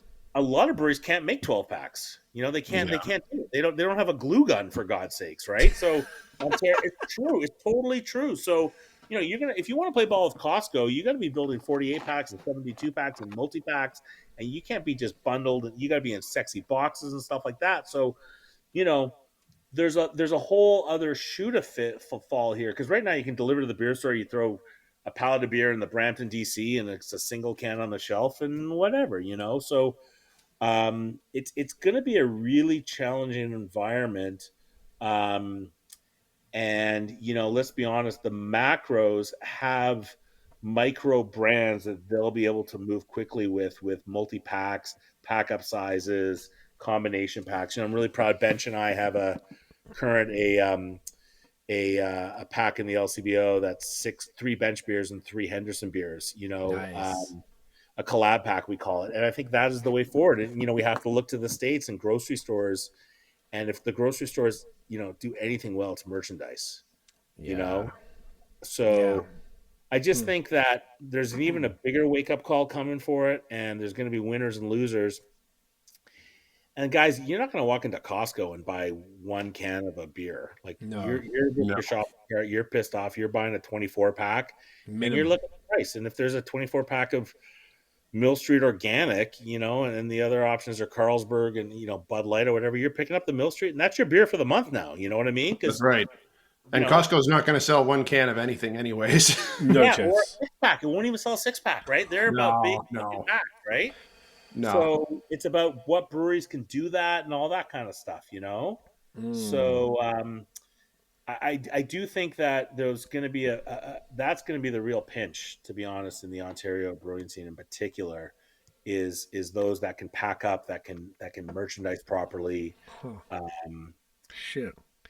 So you think that this is actually such a fucking great point and such an interesting convo, because I also go to the Connect Point to pick up all my packages, but I go to Brewed and Bottled in Lewiston, who are like an independent beer store. I know the dude Chris, and they've always got a real bunch of. I know exactly what you're talking. He's got the growlers in the fridge, and I know exactly what you're talking about. Yeah, it's on the main center street there in Lewiston there, and great dude, and he puts stuff aside for me sometimes if there's a drop or whatever, and there's they've got a bunch of great stuff. And I just heard, I was at Counterpart on the weekend, the bartender was like, there's a place called Tops, and I thought it was like a Zeller's type of place, but apparently it's a supermarket, and he said that's got a sick store in it, that's worth checking out. I'm like, sick. So I make sure I order things and I go to those places, but I go to Wegmans to get the La Colombe little coffee cans, and I always take a look at the beer aisle, and I did notice exactly what you said. They've got forced 6-packs of a whole fridge full of really cool stuff that are all singles, but you have to buy a 6er. And then they've got the boxes, the packs of stuff. Like Nate and I recently got the hearted, Bell's did a hearted pack. So they had 2 hearted, the cold IPA, black IPA, and the hazy one. So we got those, and that's fun. And they have a bunch of 4-packs, they're all clipped in 4-packs on the warm shelf. So I was like, okay, that's really what they're doing. They're not doing any singles here. So I sort of was noticing the trends there, and I hadn't thought about it in the way that you're saying it. So currently the LCBO really does a few packs, like you said. You've got your collab pack with Bench and whatever, but and a lot of the holiday gift packs with the glasses. Like totally good point. So there's a few retailers selling this volume, and now there's going to be a fuck ton of retailers selling this volume. The volume's not going to go up across the board. The volume's going to stay low. And you are saying that to stand out in the new market in 2026 is going to be breweries who put together packs just like they are in the States. Once again, probably 10, 20 years behind, but here we are. So breweries are going to have to probably pick either a flagship that's going to last over time. You probably couldn't put a pack together of hazy IPA that has a shelf life of a month. You're going to have to put lagers and stouts and things like that, or a mix pack that the grocery essentially is going to sort of. So you really think that that's the direction it's going as far as the packs? And I'm the guy who goes to Wegmans every 3 months and rips open 6-packs looking for fresh beer, because there is nothing more frustrating when the dollar is 35 cents and I come back with a Dogfish Head 6-pack and it's all been packaged 6 months before. But it is absolutely what you're saying. You leave with the Bell 6-pack. You leave with the Dogfish. Because it's going to last. You leave with the Sierra Nevada, and it's fresh. Yeah. It's fresh, but even if it's 3 months old, it'll be okay because it's a West Coast IPA. I'm not mad at that. Yes, and so that is exactly, except for obviously the hyper local, you could buy a Resurgence at Wegmans or something like that. But you are looking. And I'll tell you, next time you go to the Wegmans and you see the single can stuff, the single bottle stuff, check the dates. All the shit that's expiring. That's how they're getting rid of it. It's all the I was at Wegmans a month ago, and it was the Christmas beers, not the strong Christmas beers, but it was the fall Oktoberfest beers and stuff like that. And it is going to be, the retailers are going to evolve with the times, and they know that. You buy, nobody buys one orange. You buy a pack of oranges. You buy up, you pack up, and you get a price deal on that. And that is exactly how beer retailing is in Europe. It is how it is in the States. and is how it is to a degree in Alberta. BC is a little bit of a different market, and that is how it's going to be in Ontario. And you nailed it. If you want to think about Ontario market, Buffalo is where it's at. So, and you look at Redmond, it's got packs, 2-4s to the roof of Genesee and Labatt and Bud. And it's got its imports, so you can go buy Delirium Tremens, you can go buy Chimay in different multi-packs. But the craft stuff, you're not getting one can. You're leaving there with a 6-pack Sierra Nevada. Minimum 4. Minimum 4. And you're not picking the 4. The brewery is telling you to pick the 4. You can't buy a single can. Like Trader Joe's is wonderful because you can go to a Trader Joe's and you can rip off a single of a 6-pack and pay for it. But nobody else is going to do that. And you can damn well believe that the grocery stores here are not going to be set up for that. Not only are they not going to be set up for it, they can't be because it's a different UPC code. Yeah. Yeah, and even Trader Joe's in New York State, the one in Pittsford and near Rochester, that one has a decent range, but the one in Amherst near Buffalo doesn't have a good range of beer. No, because Premier Gourmet is right around the corner, and they don't want to win on that, right? Sorry? What's around the corner? Premier Gourmet, which is like one of the best beer stores in Buffalo, is right around the corner from Trader Joe's in Amherst. Say that one more time, please. Have you never been to Premier Gourmet? Oh, I've got that on my list. Okay. No, I haven't, dude. I'm going on Friday. So you need to give yourself 2 hours because half the stuff, I hate to say this, I'm probably going to shit on, but half the stuff is expired. Near Trader Joe's. Gotcha. I check everything. It's literally around the corner. Like just it's kind of in the same part. It's 2 minutes away. Done. And go into the cold beer section, and they're wonderful there. Go ask the guy who runs the growler station what the fresh beer is. Last time I was there, I picked up a 12-pack of Allagash mixed beer, and it was fucking awesome. It was fresh. It was like 2 weeks old. So done. Thank you. We're talking about, what we're talking about now is retailing 101. We're not talking about an environment where you sell a 2-4 into the LCBO and they single pack it into a single can on the fridge. The brewers, myself included, are going to have to get much more strategic about how we merchandise our beer selling to people because pack size is going to be important. Selection is going to be important. I sell beer to the beer store. I don't know how many people buy a 2-4 of Best. I mean, even at the brewery, I probably sell, I have a buoyant home delivery business, and I do have some customers buying a 2-4 of Best, but 50% of my home delivery business is pick and choose. People want different beers. But all I'm saying is, and you've seen it yourself, is the future of retail in Ontario is grocery. And it's going to be about pack size. It's going to be about selection. And it's going to be about choice. And it's not going to be about a single can on a shelf anymore. Okay. So this is fascinating to me. Yeah. Do you think that the beer store, LCBO, or grocery will put out like a call to breweries? Because I'm just thinking of, just to position this, like if I'm a brewery listening to this and being like, oh fuck, I hadn't thought about this, what do I do? Do you expect these retailers to put out a call to be like, hey breweries, we're looking for 12 packs, mixed packs, we're looking for 6 packs, we're looking for X? Do they do that? Is that going to be a way for breweries to know? Or is it going to be kind of like what you and Bench did, where you just got to roll the dice and be like, we're going to do something fun and, maybe some innovative for Ontario and put out these little fun mix packs and things like that? So, one of the things about being a brewer in Ontario, you guys are probably aware that we're data rich because of the beer store and the LCBO, which is owned by the government. You can purchase more data that you can put your hands on. Right. And it's been within the LCBO for years now that, COVID fucked it all up, but post-COVID that the multi-pack is growing. Okay. So the hot pack from Collective, the mix pack from Cameron's, the mix pack, the 6-pack has definitely been growing. Yeah. And we've been behind the trends. I don't know if they're going to put out calls for this, but I can, you touched, even, Nathan was shaking his head. Costco's not selling a single can. Yeah. And Costco, I don't think wants to be selling 12 packs with tape wrapped around it. You know what I mean? Like, it's about packaging and stuff like that. So the grocery stores, I don't know the answer to that. Okay. And I don't know what, the big national chains, the Loblaws, the Sobeys, they sell a lot of beer in Quebec. They sell a lot of beer in BC. They sell a lot of beer in Alberta. So they have their standards and they're ready to go. And of course, the big change too is that there'll be wholesale pricing. So you guys understand what that means? Yes. Yeah. So instead of typically, like, if a restaurant wants to buy, they have to go to the LCBO and pay full retail, and that's why the markup is so ridiculous. Is that what you're referring to? No, what it means is No. that Okay. currently the LCBO. So currently, I set the price that when you buy a can of Best for $3.50, uh, I set the price, and then the LCBO or the grocery store works out their margin. We'll move to an Alberta model, which is wholesale. So I'll set a wholesale price, and the retailer will be able to charge what they want. Oh. So which is like just like in the States or Alberta. So it So means that then you'll the be able retailers are to competitive against each other as opposed to being forced to have the same end price. 100%, 100%. So right Ah. now, you walk into a No Frills and a can of Best is $3.50, and you walk into a high end grocery store in Yorkville and the Best is $3.50. If you walk into Tops and buy a 12 pack of Bells, it may be $12.99, and if you buy a 12 pack of Bells at Wegmans, it may be $17.99.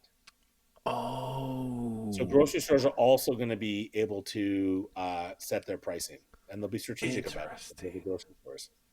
Huh. Okay. And so that's a real big shakeup of the model then. Like, that's probably one of the biggest shakeups of the model. Yep, yep, yep. Massive.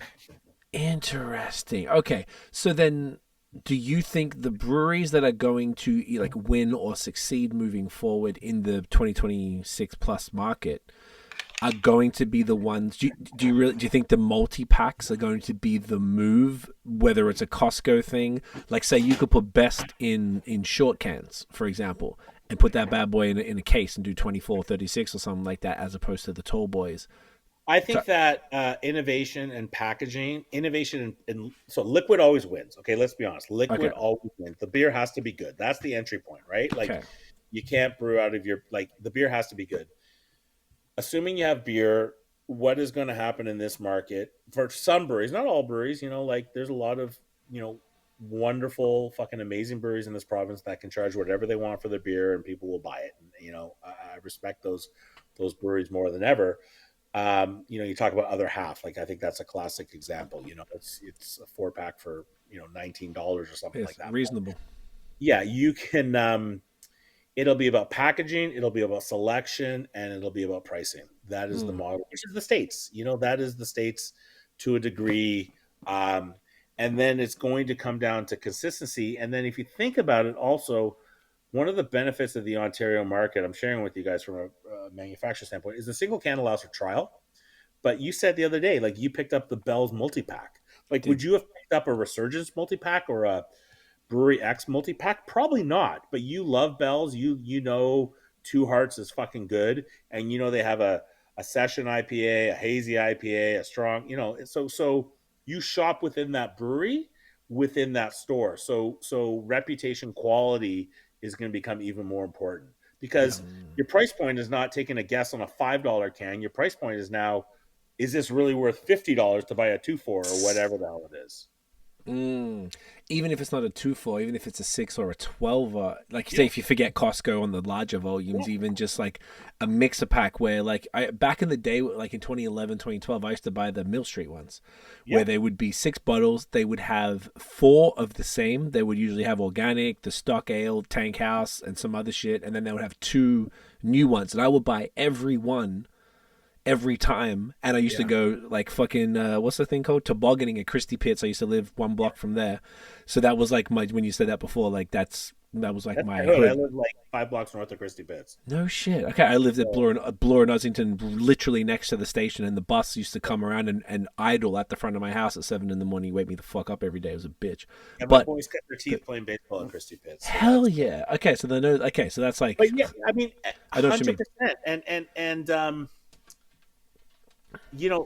And again, you're talking to a guy who is a bit older now, but when I religiously, there's a lot of breweries I buy beer from here, but I always need, like, I have to have my fridge downstairs is generally Bell's, Dogfish Head, Sierra Nevada, and maybe a couple other things that I go to, like, I drive to Buffalo and I pick up, and I go without my wife and kids where I can spend 2 hours in a grocery store with it open, but I'm gonna say, like, it's interesting. I default back to these things time and time again. Like, well, you're in Buffalo. Next time you're there, and you can go to, you can get fresh 90-minute Dogfish IPA in a 768 ml can. Like you have two of those. One of those you want to take a nap, but it's like 3 weeks old. Anyways, that's all I'm saying is that pack size packaging, and I want to just caution and that volume's going to go like this because distribution is going to go through the roof, but it's going to level out, and probably Ontario will be stuck with a bunch of stale beer for a while. I don't know. So it's kind of like COVID. I think that's pretty inevitable. Yeah. I think you're right. That sucks. It's like COVID when we had the like everyone was spending all their money on double IPAs and going fucking nuts the first maybe 6 to 12 months, and then they got fat and broke and like, oh, okay, this is not tenable, and then everything went down, and it ruined projections for breweries who went and like, fuck, now we have to buy a candy machine because we didn't do that before and all this stuff, and then all of a sudden I think an important lesson going into this is that when the agreement does get pulled down is don't go fucking hog wild with anything. I think you're gonna have to be smart with your packaging. You're gonna have to be smart with your pricing, and again, you got to win locally. Right. If you're in Burlington, you're in Toronto, you're in Ottawa, you got to win there first. Like you gotta be the craft beer and then Costco's smart, even Loblaws, they support local, right? Like they have their national brands and their provincial wide brands. But if you're like, when I'm Henderson and, we'll touch on the Bench partnership, but like, I got to win in my local stores, like I got to win. I got to be the number 3 or 4 craft beer in the stores in the west end of Toronto, in the multi-packs and stuff like that. Like a multi-pack at best is not necessarily going to sell in Ottawa. Like I got to be the multi-pack beer in Toronto, and the brewers have to do what they did, which we've always done, like stay local, and winning the market. So that's ever more important. Yeah, dude, this is so fascinating. I really hope breweries are listening and taking notes. And Nate, we're up to the next one. Lessons here. Next one. Yep. Let's so we've had Meek. Let's bust out Super. So Super is the 10% version, the Superman version of Meek Joe. Same hop profile, different malt bill. 10%. Again, Trevor, our head brewer. I should probably nickname him Balance because he manages to create these wonderfully balanced beers, which fit in with Henderson. The packaging is great. Superman. I shouldn't say this, but we've yet to get a cease and desist from Joe Schuster's family. We've had a few. Give it time. Yeah. Well, it'll be gone. That's the nice thing about the Ides. It'd be like sold out. Yeah, that's a great point. Yeah, some of this is actually making its way to Alberta, which is nice. Our agents over there have imported some. So, and we sell this for $4.95 a can. So, I feel that we're offering value for money for people as well. Which is important. Yeah, that's the Henderson thing. Like, I don't think I've ever sold it. I've got a couple barrel-aged canned beers right now for $5.95, but I don't think I've ever, except for Beast, maybe pushed a can into the $6 range. So that's never been our game. And what was Beast? Beast is an Imperial. So we brewed it up until last year, actually. We just couldn't continue to do it. Beast is an Imperial Henderson's Best, an Imperial Amber Ale. Oh, okay. Best Beast. First 6 years in bottles. And then I do believe we put 1 year in cans, and then we just kind of stopped. We're not really barrel aging anymore because what we would do is when we were a 10,000 hectoliter brewery, every year in October, we would buy first filled bourbon barrels and fill those up with Beast, which is 11%. And then we use them again when we empty them for a second fill for a spring beer, basically. Gotcha. That's dope. The pricing thing was always super interesting to me because we only started all of these topics that we're touching on here. We've been talking about not in the way that we just did right now, but those type of stuff, whether pricing and the taxation stuff and blah blah blah. We've been touching on that a lot this year specifically. So it's always interesting. I never paid attention. Like as a beer nerd, if I want to buy a beer, I don't like, sure, that's what it costs. Okay, cool, whatever. It is what it is, you know? So I find that I've been finding it fascinating learning more about pricing and you know, breweries that are in the LCBO have been really teaching us a lot about sort of things like that. Like, I haven't really gone into this, you know, this price range and stuff like that. And, you know, different breweries have like, I got a brewery under $4, a beer under $4. Then as soon as I got this other one in the LCBO over $4, the one under $4, like, you know, 3x outperforms it. And all of these very interesting like anecdotes as far as like how important pricing is, at least in Ontario, which is fascinating to me. My friend, what would you like to know? Well, that's great. So that you said you haven't gone over $6 in. Now, is this from Henderson direct or in the LCBO? No, we've never had. We've never had a can. Circus Riot was $5.95. I've never had a can in the LCBO above $6. We've had our limited edition Rush beers pushing, you know, $12 or $13. I gave you guys X1 that was in at $12.95.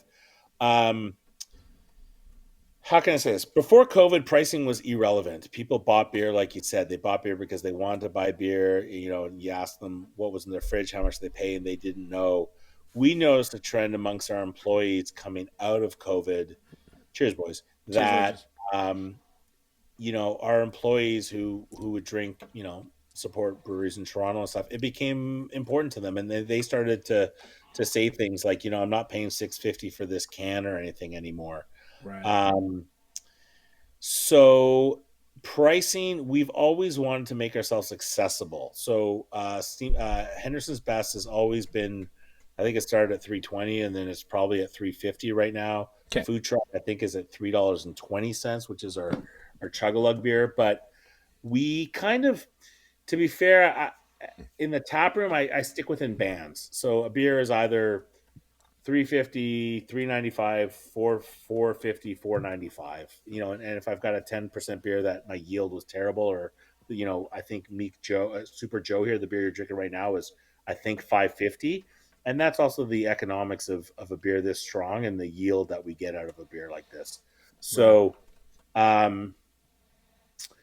price is important. It's not king, but we've always been conscious of pricing, shall we say. Is it difference? Is there a difference between your LCBO approach and your like taproom approach as far as like takeout there? Or is it kind of like same shit? Well, you can't undercut the LCBO. If you have a brand in the LCBO, so best, I can't go below what the best price is at the LCBO. Understood. So we recently, you know, one of the things that a lot of breweries, well, we're not great at is merchandising, because we're brewers and we run a bottle shop, and we've always tried to figure out. We recently moved to a model where we took all the prices. So you used to be able to walk into the fridge and the price was there, and it was messy, it was sloppy, the tags would fall off. Like, we're just not good at, you know, you go to a grocery store, you go to, like, it's funny. Have you guys ever bought anything at the LCBO that's never been priced? What does that mean? Is it like, there wasn't like a tag? Yeah, the answer is no. Like, you have to know what it, you know. So you're right. We tried to move to this model where we put in this fancy fridge with this TV with pricing and stuff like that. Anyways, I guess what I'm saying is that when a consumer commits to going to your bottle shop, you got to be within the price range. So, you know, I love Blood Brothers. Like, it's one of my favorite breweries. And people know that when they're going to Blood Brothers, they're going to pay a certain amount for beers. You know, like, there's going to be some beers at $4, some beers at $7, and they're okay with that. It's the same thing at Henderson. When they come to Henderson, they know that the beers are going to be between $3 and $5, and we kind of have to stick to that. And there's obviously seasonal stuff. Like at Christmas, I can sell a higher alcohol beer and stuff like that. But they know that when they're at Henderson, after all this time, like, the price range is kind of here. Gotcha. So then, say a beer like this is obviously a triple IPA. It's 10%. There's going to be a lot of ingredients in this. This is a lot more work and things like that. Does that push the boundaries of those price ranges? $5.95, but I only produce 40 cases. Super small batch. Gotcha. Super small batch, which is what we produce at the brewery now. We can touch on our partnership with Bench, but I only produce stuff at the brewery that I sell out my front door, and we produce as low as 8 hectoliters and as much as 20 hectoliters. So I'm not producing any quantity of any large volume beer. So I can tell you that Super Joe, we probably got 40 cases of it. So it's probably all going to be gone in the next week and a half. Gotcha. Okay, let's quickly talk about this beer just to give it some shine, and then we'll touch on the Bench partnership because I feel like I'd love to learn about that. So this is the ramped up version of the Meek Joe. So 10%, still got that dank citrusy kind of vibe. It's super smooth. Yeah. Yep. Although I would say like more juicy and tropical, a bit less overtly dank than the Meek Joe was, and this is expected, but like a lot more robust in body, like more kind of like creamy and fluffy. Yeah. Like Superman. Yeah, exactly. I love that. Yeah, it's interesting.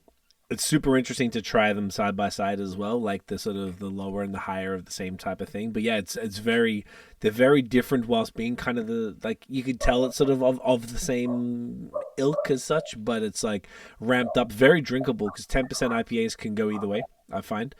And this is very smooth, bit of like pithy bitterness in there alongside like kind of stewed mango type of thing. Wicked, like super hazy. Like this is like hyper hazy. This is easily the most haziest IPA I've ever had from Hendo.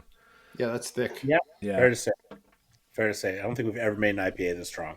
Yeah, it's intense, and I think it's fun that it's like 40 cases. So it's sort of like it's a special little treat and something that you do once, never do again. And also it's like the fourth last 97, 98, 99, 100. Yeah, fifth last from the series. May, June, July, August, September. Yeah, sorry, 5 to go. Yeah, fifth last. Yep. Yeah, which is very cool. But yeah, man, this is great. This is really cool. Like the artwork, the concept. I like the way looking at the cans, like the eyes of Clark Kent / Superman are like cut off, and it's just like a very clever execution. Sure is. Excuse me, of a concept here, and tying once again into the themes. I think it's and fantastic, bro. Story, it's an educational component. So the Ides so we're launching one in 2 weeks. Yeah. So, I mean, if you want to talk about the Ides series, again, we will touch on our partnership with Rush. But the Ides has been everything from, Chef Avatar, who actually created the roti, the butter chicken roti was actually created in Toronto, to we did a story, a beer about pea-meal bacon, which was, because it's kind of Toronto's signature thing. So we had a pea-meal bacon vendor come down to the brew. We pour some cosmic mustard in the mash tun. We told stories about the Festival Express, which was this, the band and the Grateful Dead and Janis Joplin, and how they toured from basically Halifax to Vancouver, and they did a story. We did a story about Mel Lastman calling in the troops. We did a story about the King of Kensington, which is dear to my heart, which is one of our closest friends who had the original sort of ticket broker shop in Kensington. So our friend Kerry, his grandfather, had a shop, a news agency in Kensington Market, which is where people could buy the New York Times. They could get Montreal Expo tickets. They could get Buffalo Bill tickets and stuff like that. So it's this wonderful heritage. The Toronto does a shitty job of promoting itself on the world stage, and I like to think that we've done a little bit. We actually, so I've got a bar at the airport. I've got a bottle shop and a bar with a combination with a partnership with Rush, and that came about because we launched a beer called Terminal 2. Like Pearson doesn't have a Terminal 2. It has T1 and it has T3. So we launched a beer called T2. And actually, like the story, I'm not quite right, but the story is they started building T2. They ran out of money. They built T3, and they never went back and built T2. But it's kind of fucked up that, like, if you ever kind of hang around T1 when people are, like, tourists coming off, they're like, where's Terminal 2? And you're like, there's no Terminal 2 at Pearson. So we did a beer called Terminal 2, which is the story of the failed building of Terminal 2 station. That's fantastic. It's kind of crazy, right? Like, they just, like... it's like Spinal Tap. This one goes to 11. It's like, this one, there's no Terminal 2. So that was quite funny. That's awesome, man. Yeah, I love that. Should we touch on that as well? Like, you know what? Let's keep the rush stuff to the rush because the next two beers are going to be the rush things, and I got a ton of questions about that. So I love that the Ides series has really done that, and it feels like it's been like a real signature. I guess to bring that home to move on to the bench stuff. Once it's wrapped and you drop the book, are you sort of looking to potentially replace the concept of the Ides stuff with another series, or would you just do random one-offs? No, we're gonna give Trevor carte blanche to do a seasonal once Just a fun month. shit. Gotcha. Yeah, Okay. he can brew what he wants. He's got to keep within the limits. To be honest, I can't brew 20 hex and get 3 hex yield or something like that. Gotcha. He's got to brew. There's certain things he's got to brew another pickle beer and Oktoberfest beer and stuff like that. But no, the Ides was also about a celebration middle of the month where we'd hold an event at the brewery. And while the brewery has never been more vibrant through our festivals and just like the location has taken off, which leads into the Bench partnership. People don't come out to beer launches like they used to. I think that's very, very fair, you know, and we all are, you know, you remember the days where people used to line up for Bellwood's beers, you know, like around the corner, like that. Yeah. That's long gone. So the Ides used to always be also a middle of the month, a Friday, a celebration and a party. And, you know, they used to get 50, 60 people. And now we have them and the brewery's full, but they're not there for the Ides. And they couldn't give a shit about that. So I shouldn't say that, but, you know, they're there because they want to be at Henderson. They're not there because we're launching a new beer. Gotcha. Right. And before COVID, we'd launch a new beer and we'd promote it. And 50 people would come because they wanted to be part of a brewery celebration. And that kind of COVID kind of took that away. So that's another reason we just want to be able to launch beers when we do versus this exhausting commitment to launching a beer on the middle Friday of every month, basically. Totally get it. Yeah, it's going to be like a lot, and it's probably better to just have like, all right, we can be done with that. Now you're just doing one-off fun beers that people can come through and try. That's always going to be different to the regular lineup. And, and if it's the first of the month or the last of the month, who cares? We're doing something, and if Trevor wants to leave a beer in tank for 5 weeks, God bless him, he can, and he can lager the hell out of it, right? Yeah. So we're much more slave to the you know, fish would say the traffic light, but we're much more slave to the calendar. Gotcha. Now that makes complete sense. So the bench stuff, do you want to walk us through from the beginning? Because personally, I know the bare minimum about this. So sure. I mean, so you guys have both been to the brewery, right? Nathan, you've been to the brewery? Yep. I actually have not. Okay, shame on you. You're never going to be hired because that's the first question I ask anybody who's ever interviewed at Henderson. Have you been? Well, that's fair. That's fair. So we kind of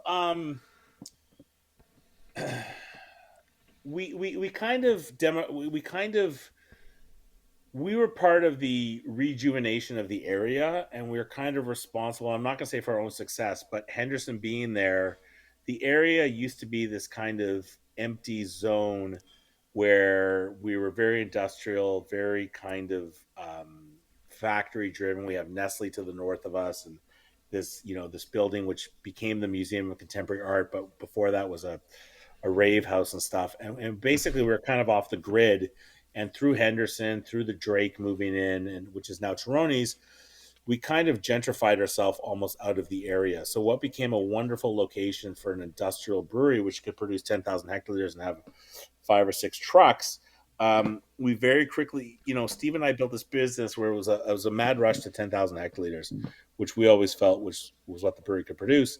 And the big joke for Steve and I was, what the hell happens when we hit 10,001 hectoliters? We don't own the building, so we couldn't go through the roof, and we knew that we just couldn't produce more beer. So when COVID, I don't want to really talk about COVID, but essentially the Drake shut down. Chironi's, which is an incredibly popular Toronto location, was moving in next to us.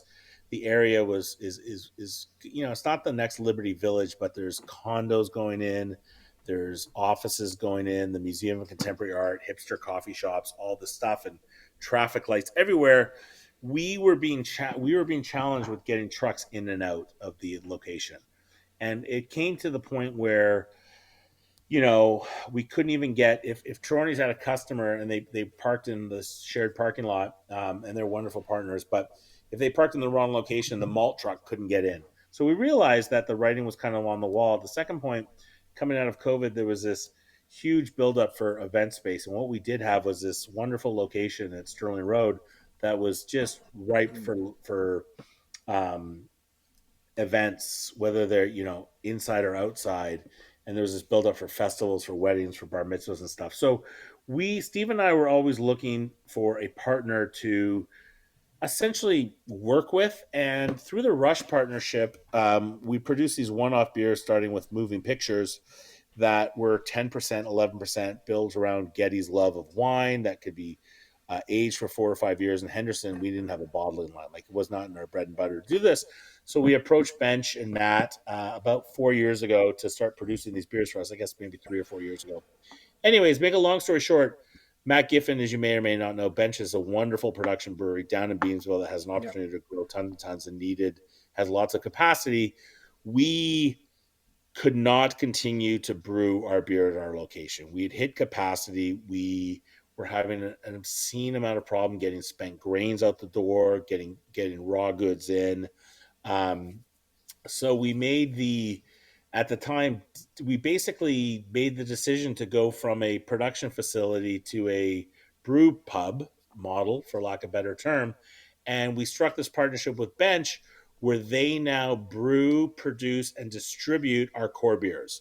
So Beth, Food Truck, Rush, Figo, Pearson, and the seasonal. Anything you see at an LCBO, at a bar, at a beer store is brewed under our supervision, to our recipe. Caitlin is amazing. And Bench brews it, Bench distributes it, and we have a partnership that way. Okay. So Henderson now is very focused, and they have a larger sales force. So they portfolio sell. And we looked at portfolios. Bench is strong in the Southwest. We're strong in Toronto. Bench is heavy IPA. We have Pearson IPA, but Pearson IPA, because it's called Pearson, Nathan, I couldn't give it away in Ottawa. In fact, they I believe that. I believe Toronto that. Airport. So there was this balance in the portfolio. Their number one beer is Balls Falls Session IPA. Our number one beer is an Amber Ale. Their number two beer is a Hazy IPA. Our number two beer is a Lager Blonde. So we struck this partnership where we're still two totally independent companies that have a strategic alliance, that they produce our core beers, everything you see in retail, licensees. We focus on now one-off. So we've gone from 10,000 hectoliters down to, don't quote me on this, but 1,200 hectoliters. We ended up getting a lot of tanks off a brew pub in Toronto. So we went from 80 hectoliter tanks to 20 hectoliter. And now we have this wonderful event space that can host, a 300-person wedding or a 250 or 300-person bourbon festival, pickle festival and stuff like that. And we still have now, our tap room has gone from 80 seats to 250 seats with a patio and stuff. So we're much more of a hospitality company, but our roots are still in beer with a very vibrant bottle shop. So when you come into the brewery, the one-off beers, Meek Joe is on tap, Super Joe is on tap. That's all been made there, but a lot of the core stuff now has been made off-site. So it was out of necessity. We couldn't grow in Toronto, and as you guys know, Toronto is just so busy. And Bench had capacity. They have wonderful breweries. They've been excellent partners. That was the opportunity. And then it moved into this sales agreement where they now, a Bench rep walks into an LCBO or bar restaurant selling a portfolio of brands, which are Bench and Henderson. Gotcha. Okay, that makes a lot of sense.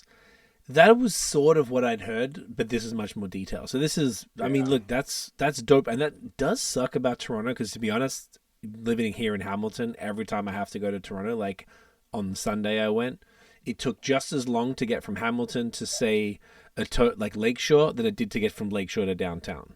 Like, I live 15 minutes from the brewery. I live at St. Clair and Christie, so it's just north of Christie. Yeah.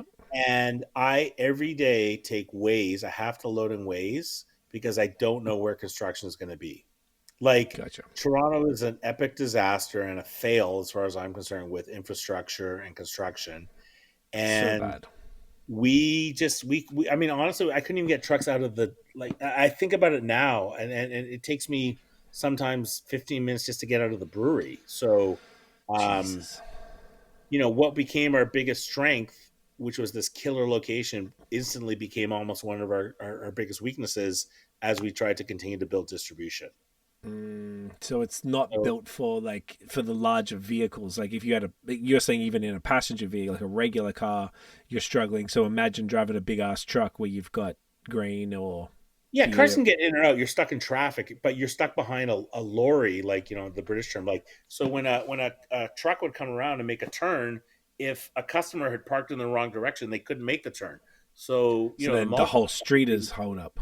Yeah, it's just So we for like 45 minutes, probably at least. Yeah, we became what was a very not suburban, but very industrial area of Toronto is now a very buoyant area of Toronto. Gotcha. So we have 300,000 square feet of rental space next to us, which is going to be full of office people. So more cars. Yeah, and Matt and Bench and he's like, so it's good. We produce our means that we need, but we can't. Rush is on tap at the Blue Jays. There's no way I could produce that volume to support that. That's just it's not feasible. It just became, and we were never, Steve and I, we were never going to build a second brewery. There was no way, no how. That was not our game. You talked about earlier in your podcast about how there's very few people that have a second brewery. That was never in our DNA. Okay. It was never in our DNA. So next time we come to Henderson, we're very focused on events. We throw in upwards of 10 festivals a year. We have a sub brand called Toronto West Presents, where we have a oyster festival, beer and bourbon. We're about to throw in November a Korean kimchi festival, and then we throw our big festivals, which are warm up, which is kind of an ode to Cask Days, a big cask beer festival. Then we have our next one, which is the Big H, which is June 1st. I'll be inviting both of you. It's a beer festival and rodeo. So we have a mechanical bull. We have damn. Xanabrew will be there. I've rented a mechanical bull. In August, we throw a festival called Rush Day, which is a dedication for Rush fans from around the world. And then we throw our block party around Solly's Craft Soda. So that's free for families in the area. And then in October 5th and 6th, we're throwing Canada's largest pickle festival. So we throw these, it's going to get 7,000 to 8,000 people over 2 days. So we throw these ginormous events and these smaller events.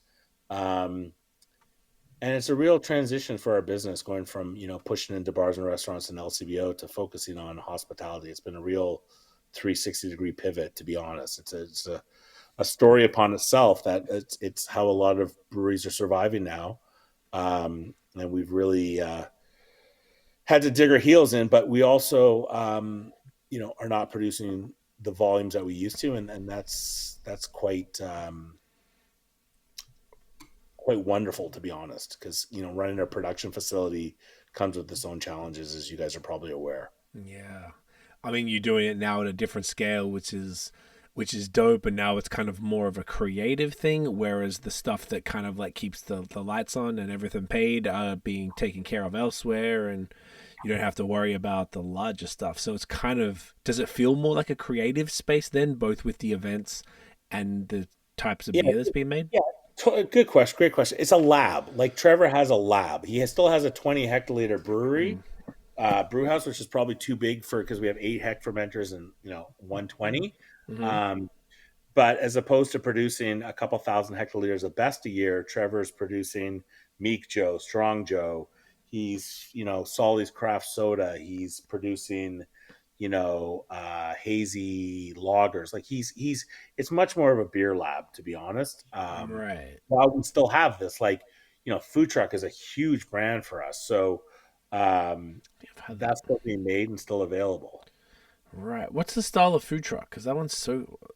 Food truck is a lager blonde. It's the idea behind food truck is food truck was a beer we created and called it food truck because when we first opened the brewery, and having been from Vancouver and traveled extensively around Portland, Seattle, the food truck culture is so prevalent, and we wanted to create a lager a lager blonde. We always wanted to create a 7-day fermentation period.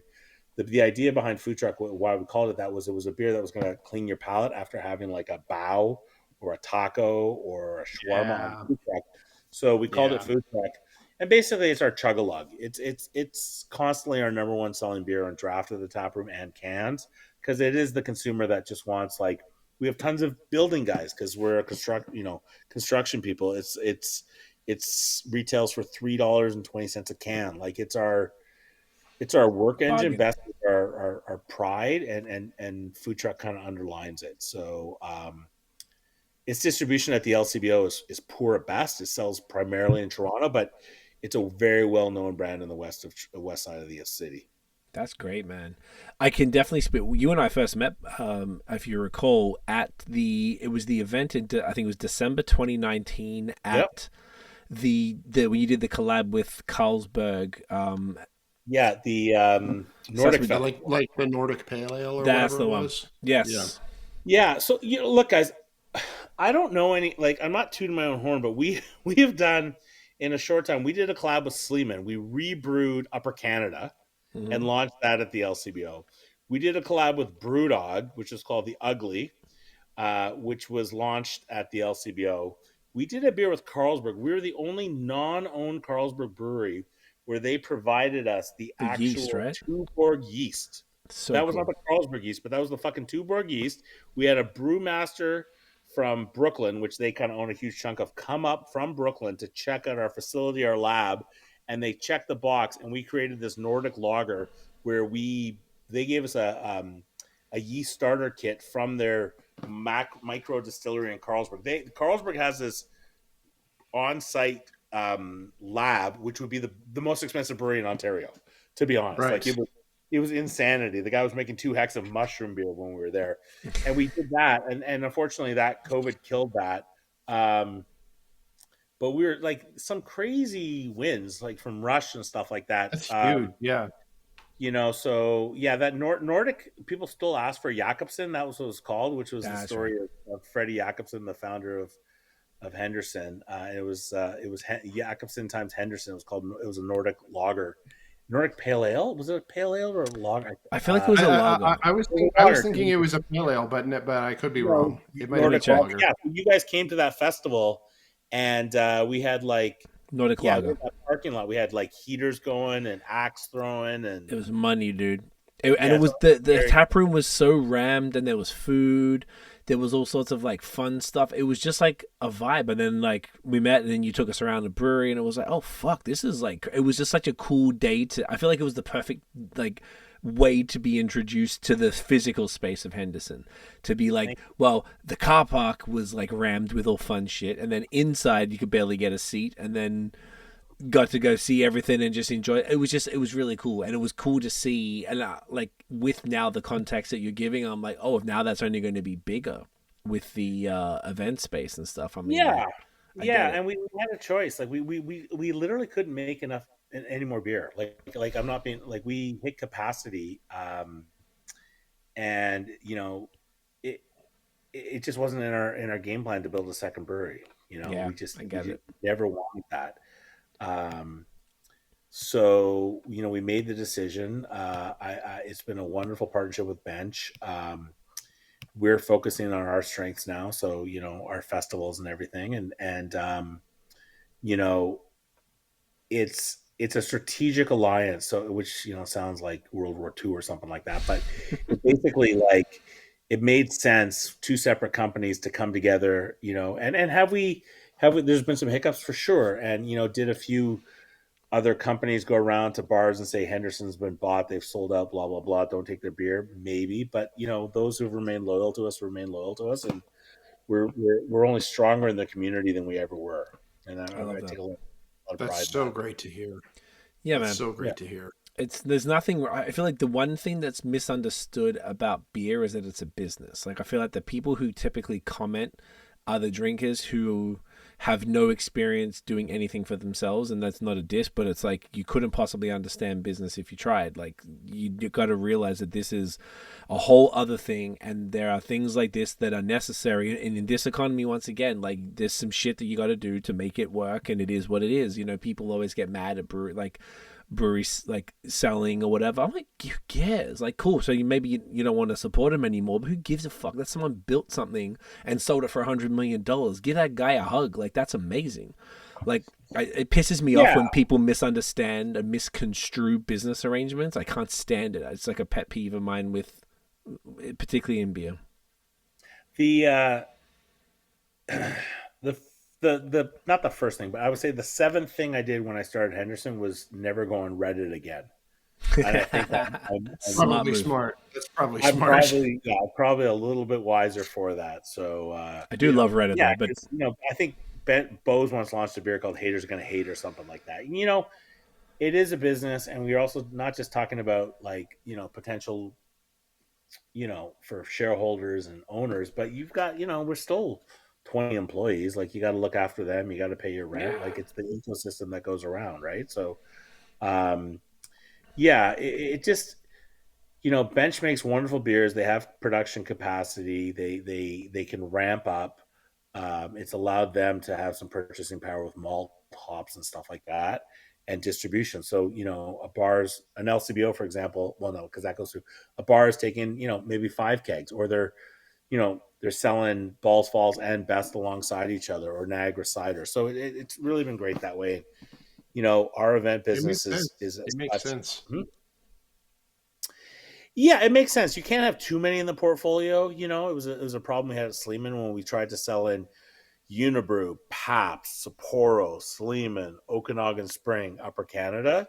You can't, eventually they call bullshit. Like, Labatt's can't have the entire business, so, but it makes sense. And, we've got the airport thing. We'll talk about Rush. And really it's about events. So, Big H is going to be great. We've got wonderful breweries from Burdock and Blood Brothers to Something in the Water to Unibrew to Paris. We love Christian's making some of the best beer in the province. I don't know. Have you guys chatted with Christian over at Paris? No, I only heard of them like the other day. I actually wasn't familiar. Yeah, well, he's interesting because he's also I think the chief guy over at Brunswick, but Paris is actually making some of the best beers in the province. He's a German trained brewmaster, Weinstefan, I think. So I've heard good things. Yeah. Really? Yeah. Okay. Duly noted. We should do that, Nate. So we throw these festivals. We invite friends and then breweries we haven't even spoken to, and it's great. It's wonderful. That's awesome. I want to ask about the Pickle Festival. I am notorious amongst my friends. I saw your hat. There's almost nothing more I hate more than pickles. So, and people send me pictures of pickles. They send me pickle pizzas, pickle food recipes all the time just to piss me off. So all of the pickle memes. If you ever look over Craig's Facebook, it's everyone just sending him every single pickle meme. And I have to get in existence. I always thought, Craig. I always wonder, you don't have lockjaw. That's what I always found. This close to it. Well, you could fit a pickle in there, all right. But I feel like a lot of people love them. I feel like I must be missing something. You're in the minority. I'm not going to lie. Desperate minority. Definitely in the 2% top. Highly aware. So, the story goes, my wife and I, this is a totally true story, almost 10 years ago for my 40th, we're in New York, and we stumbled in the Upper West Village in this pickle festival. And it was all pickles and vats and on sticks and stuff. And I'm a pickle guy. I mean, I'm Jewish. I have a pickle heritage. But I turned to my wife and I said, Kate, everybody looks so fucking happy. And I've always been about the good times and throwing a party and making people happy. I come from hospitality, and it's about those smiles at the end of the day. And I never forgot that. And we tried to throw it about 5 years ago when COVID hit. And then we came out of COVID, and I've got this wonderful team, Molly and Matt and Brad, and they know who they are. And we launched Pickle Fest last year on my birthday, October 21st. And we ended up with close to 5,000 people. And it was just phenomenal. And everybody was there for the party and the pickles. Wow. And we've created this movement. I have monthly fermentation courses at the brewery. I was at one 2 days ago, learning how to make Syrian pickles. That's so funny. And it's called Pickle Fest and all things fermented, actually. So we have kombucha, we have kimchi, we have sourdough, we have kefir. And this year is going to be 2 days, and it's become Canada's biggest pickle fest. We're actually looking to move it to other markets now, and it's taken on a life of its own. We made a pickle beer, which the glycol unit actually broke about 5 days before. I don't know if do you know the story of our Pickle Fest beer? Are you guys on a computer right now? I would strongly suggest. So I want to give a shout out to Molson. I'm probably going to get in trouble for this, but we launched, their old style Pilsner. Do you know old style Pilsner? Sure do. Yeah, we actually called it old style pickle, and we totally we knocked it off. And actually, hold on, I wonder if I can. Boys, do you know how do you share a screen? You should go to Henderson Instagram. I can do that right now. Old style pickle. I have it here. Yeah, can we just show go to Henderson Instagram? I'm going to do a screen share. Here we go. Are you on our Instagram? Okay, so scroll down. Go back to like October. You got to go back a little bit. All back a little bit. Okay. That's the beer. But okay, that's the beer. If you go to so just keep going back. I want to show you this. They really were excellent. So we did. Keep going. We're almost there. We're at. That looks like Christmas. Oyster Fest. We're at Rush. So wait for it's coming up. There, to the right. Stop. To the right. You see me and the rabbit. So play that. Do you hear that sound? I put the audio on just in case it takes us off YouTube. Yeah. Okay, so we're looking at a rabbit. For people who are just listening, you should probably check the video. The rabbit pills. It's a rabbit. Okay, and then there's Adin in a pickle suit. With our pickle beer. With the pickle beer. The rabbit comes up and basically says, "What are you doing?" And I hand over the pickle beer. They hand over the Pilsner. And we're like, I get it. And then we have a beer together. I love it. So Molson really, really actually was quite nice about it. And we launched the pickle beer. The beer was terrible because the glycol unit broke and didn't ferment out. But yeah, Pickle Fest is something we get behind. We're launching it next week. And it's going to be like 50 or 60 vendors. So this is another kind of crazy thing we've created. I have Pickle Fest TV now. I'm about to shoot my 4th episode. I'm on my way to see Mama June's Armenian Pizza in Scarborough to talk about their pickle pizza. So you never know where this shit takes you. It's crazy. That is the coolest shit I've heard. I love when random things like that happen and they just turn into a thing and then you never know. And I think that's the beauty of life and entrepreneurialism and doing something cool that resonate. And then not only, like you said, 5,000 people or whatever over 2 days is bonkers, and then taking it to other provinces and then web series. Like it's crazy. I love that. I'm so happy for you and all of the pickle people. Like that's fucking amazing.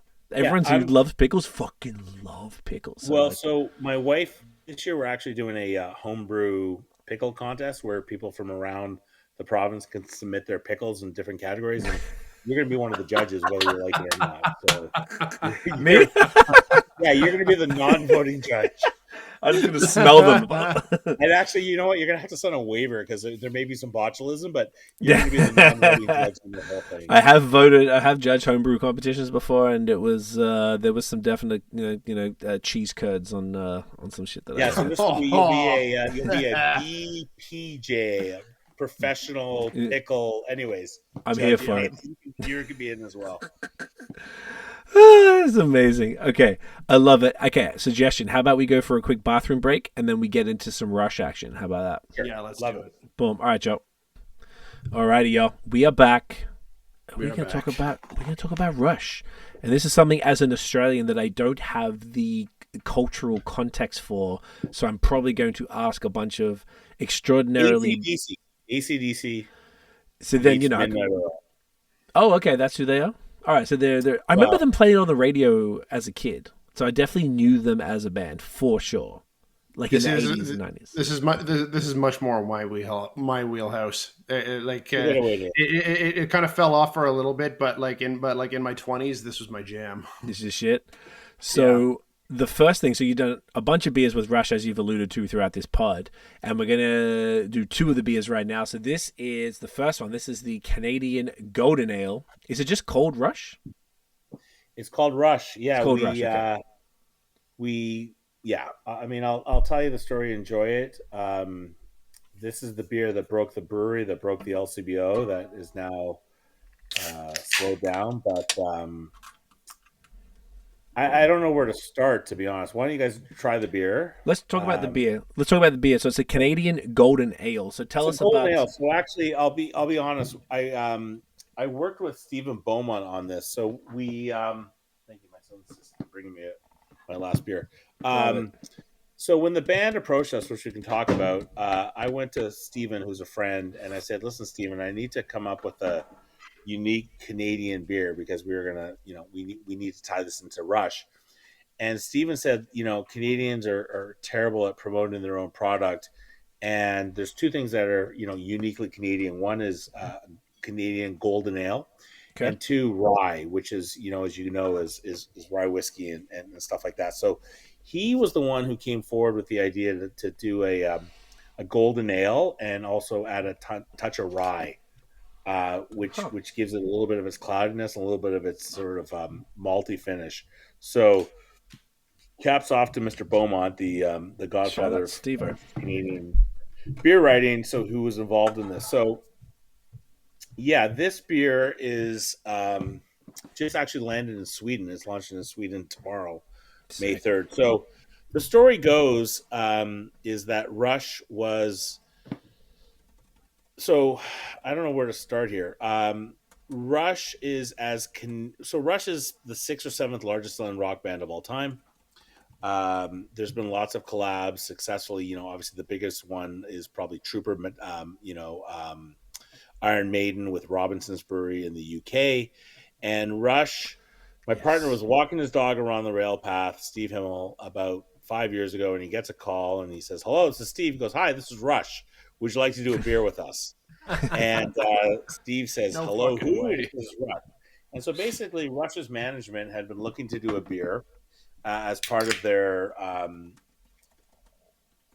legacy, I guess, for lack of a better term. And they wanted to work with. They had two stipulations. One had to be a Toronto brewery, Mm-hmm. made good beer because Alex and Ged, and not Neil, but Alex and Ged are from Toronto. And two, they had to be huge Rush fans. And while I'm a Rush fan, I'm more of a Deadhead. But Steve is a huge Rush fan. So Gotcha. about a year before COVID, or a year and a half before COVID, we Cheers, started boys. on this project to create this beer. And the project went silent, and we didn't know what happened. And of course, Nice. unfortunately, if you know Rush, Neil Peart had brain cancer and passed away. Okay. So that was incredibly tragic. And um, that was sort of the end of Rush as we currently know it. Anyways, the band reapproached us about a year later, right during the smack of COVID, and said, "Look, we want to restart this project." And we said to Rush, we were aware that the Tragically Hip, after Gord Downey had passed away, were launching a beer with Big Rock. And we saw the press release, and the press release was, the band enjoys drinking beer with Big Rock. And we said to Rush, "Look, if the fans and everybody's gonna, be part of this, the band really needs to be part of the story." So we sent them the idea of a Canadian Golden Ale with rye, and it's a true story. We're definitely during lockdown. We brewed a batch of beer. We sent samples to Getty and Alex's house, who both live in Toronto. Alex Lifes and Getty Lee, and they both tried it. They were on a Zoom call and they tried it, and they did sampling notes and they sent it back to us. Needs to be clear, needs to be more hoppy. Like, it was amazing. Like, yeah, we could probably put these samples in the Rock and Roll Hall of Fame. And so we then brewed another batch and we sent it to their houses, and the two guys got together, the remaining members of the band, and they were like, "This is good, this is good, we don't like this, we don't like this." So we brewed a third batch. Now we're talking 4 or 5 hectoliters, and eventually we landed on pretty much what you're tasting today. And late August, the guys came in. We were out of COVID, and Alex and Ged came in to the brewery and did a whole video skit. But they were integral in us making this beer. They had every say of how it tasted, how it looked. And we launched it on, I believe, August 30th, 3 years ago, and our brewery almost broke. So to give you an idea, what we predicted with the band we would do in Ontario at the LCBO in the first year, we did in the first month. Damn. So it was insane. It went to number 4 of craft beers. It's since obviously leveled off and stuff like that, but Rush is Toronto. Rush is Canada. These guys are loved, and you know it's been an amazing partnership. And what I want to stress is that not only has their management been incredibly supportive and involved, but Alex and Getty have been involved in every step of the way, to the point that we launched a mustard with Kozliks involving Rush Canadian Golden Ale, and Alex Lifeson tried 7 different mustards before they landed on what was the recipe. So there's been a lot of ups and downs with, breweries and brands and stuff like this, but we feel that Henderson, we are the Rush brewery to a degree. We have a tank dedicated to Rush beer that people from around the world, we've had them from Sweden, Scotland, Brazil, have come to our brewery and paid homage to Rush. Sorry, that's my dog wanting to get it. That's okay. So yeah, it's amazing. So that's the Golden Ale. That's the flagship, which is available. And then we'll talk about X1, but it is amazing. We opened a bar at Pearson Airport, which let's talk about that. That's so fucking cool, bro. Thank you. Cool. Like, I remember seeing all the posts. That was actually very recent, the last couple months, right? We launched in October. October feels like yesterday. It is on, so it's the arrival side. So where the interesting thing about it, other than the fact that you can get unique Rush beer and Rush merch there, is it's actually a bottle shop. So if you land and you come out of Terminal 1, Air Canada, not Terminal 2, International, and you don't have a 4-pack of beer, or you're off to a hotel or the beer store is shut, you can buy beer there. You can buy Henderson, Bench, Niagara Cider, and Rush beer to go. That's amazing. So you can actually buy a 6-pack on your way to the hotel, on your way to see your wife or whatever. The LCBO is shut. So it's a full licensed bottle shop. It sells merch. It's a small bar. It's 28 seats. It's got unique Rush merchandise. It's got unique Rush stuff from their tour. And it's really wonderful. People don't necessarily understand that you can buy beer to go, but that's a huge feature. And I would like to think that we've done one of the most successful partnerships. So we, the band has been involved. We throw something called Rush Day, which will be August 25th this year. It was our first one last year, where 2,000 Rush fans from around the world come to the brewery. We have Rush merch. We have Rush. The picture I sent you, Nathan, that's Bob King. So Bob King, show the can. Oh, yes. Show the can a second? I can. Yes. Bob King, the picture I sent the picture of. Oh, yes, that was to me. Bob Yes. King. That is his butt. That's a nice as butt. An 18-year-old or 19-year-old. Big ups, Bob. Yeah. So, look at that butty. Yeah, you know what? We're integrally meshed. So if you come to the brewery, when you come, Craig, in a couple of weeks, you'll see Rush merch, Sick. glasses, tap handles, T-shirts. But we pay tribute to one of Canada's greatest bands, and we don't hide it. So it's a wonderful beer. It's available at the beer store, LCBO, and it's really, the Rush fan drinks it. And then what we did was, the next beer I showed you guys is X1, which is iteration number 5. Geddy Lee is arguably one of Canada's biggest wine collectors and has a wine, and we wanted to create a unique beer that ages well. So this beer was produced, I believe, in October. It ages up to 5 years, and this is how the Bench partnership came about. So they brew this at Bench. We don't have a bottling line. They obviously can age stuff on Niagara grapes, and this is a Belgian-style strong ale. And we launch these twice a year at the LCBO. We sell these into the States, really around the world. And what you guys tried today and what I'll send you guys in a year will taste totally different. So it's a wonderful partnership. We're incredibly proud to be involved with Geddy and Alex and their management, and it's been great. That's cool, man. That's so cool that they had such hands-on involvement in it. You would typically expect that a collaboration like this is more just like a rubber stamping the label. Like you wouldn't expect that like the members of the band would be trying first samples, giving notes, and then trying the second sample, giving some more notes, and then finally landing on the final product, which they've really actually contributed it on and like co-signed the final version of it. That's really something that you might not have expected for something like this. Yeah, and I think it's important because people call bullshit otherwise, and I think Ed and Alex and Rush fans are incredibly authentic. My favorite Rush story is when we first launched the beer. Obviously, we're not allowed to sell beer online to the States, and we launched the beer, and we got an email saying, "Hey, do you ship beer to the States?" We're like, "No, sorry, it's illegal." Okay, how about Florida? I love that Greatest state story. in the union. It was like so. Yeah, it's been wonderful for us. We've got a great relationship with Getty and Alex. We're about to do a very fun project with Alex Lifeson launching in June, and it's great. And that beer, that is how can I say this? That is a beer drinker's beer. Okay. You're drinking a 10.5% beer that ages over time. You should be able to taste the grapes, and the yeast. Obviously, is incredibly unique. It retails for about $12.95 a bottle at the LCBO. And what is?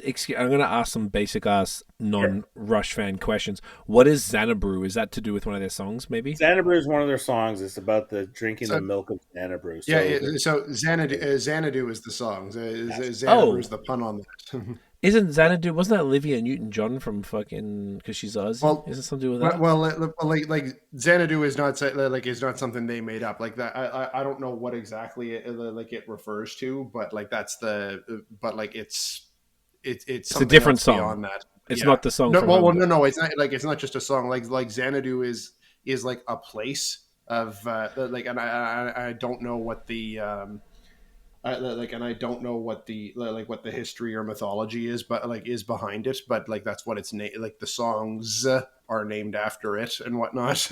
Okay, Nathan, you're doing great, man. Like I said, I am a doing my best. Rush fan, dipped into hardcore Rush fandom, but it's about Xanadu. So it's how can I explain this, Greg? It's a bit of a piss take inside joke for Rush fans. Gotcha. I totally get it if there's a song called that and then it's the beer's named after that. I love that type of stuff, and I can, as a fan of, I listen to different types of music, I guess, than this. But if my favorite artist did like a little beer pun, I would very much appreciate that. So I can see why this is cool as shit for fans of the band. Oh man! Yeah, if this had been coming out when I was in my mid-20s, I'd have lost my shit, and this would have been the only beer I'd have ever been drinking. Yeah, and we find this beer gets obviously bought by. I mean, Rush is 80 to 85% male, but we find this beer has been bought by older Rush fans or younger people buying it for their dad, basically. So. Totally we talked about the business of beer, and there's probably a wonderful episode about a celebrity partnerships, because it's all the de rigueur, whether it's Jordan's fucking tequila or Post Malone's rosé or something like that. And we really felt that when we embarked on this partnership with Rush, that with Neil not there, that Getty and Alex, they've been involved every step of the way. And that has resonated with the fans. I honestly, first of all, that's fucking cool as shit. Like Nate said, that usually you would imagine that musicians are very like rubber stamp it, just be like, yep, that's cool, put our logo on it, make sure the logo looks right, whatever's in the can they don't care about. But the fact you had to do iterations of the golden ale and then bringing this to them, and they have all of this investment in it. And the fact that you did a bar with them, obviously there's a much deeper partnership than just a sort of surface level collaboration that's a marketing exercise. So that in and of itself is phenomenal. I love that so much, just as a music guy and a beer guy, seeing those worlds collide in the most authentic way, which is what this sounds like, in a world full of everything that we look at is the least authentic shit of all time. So this is very fucking cool.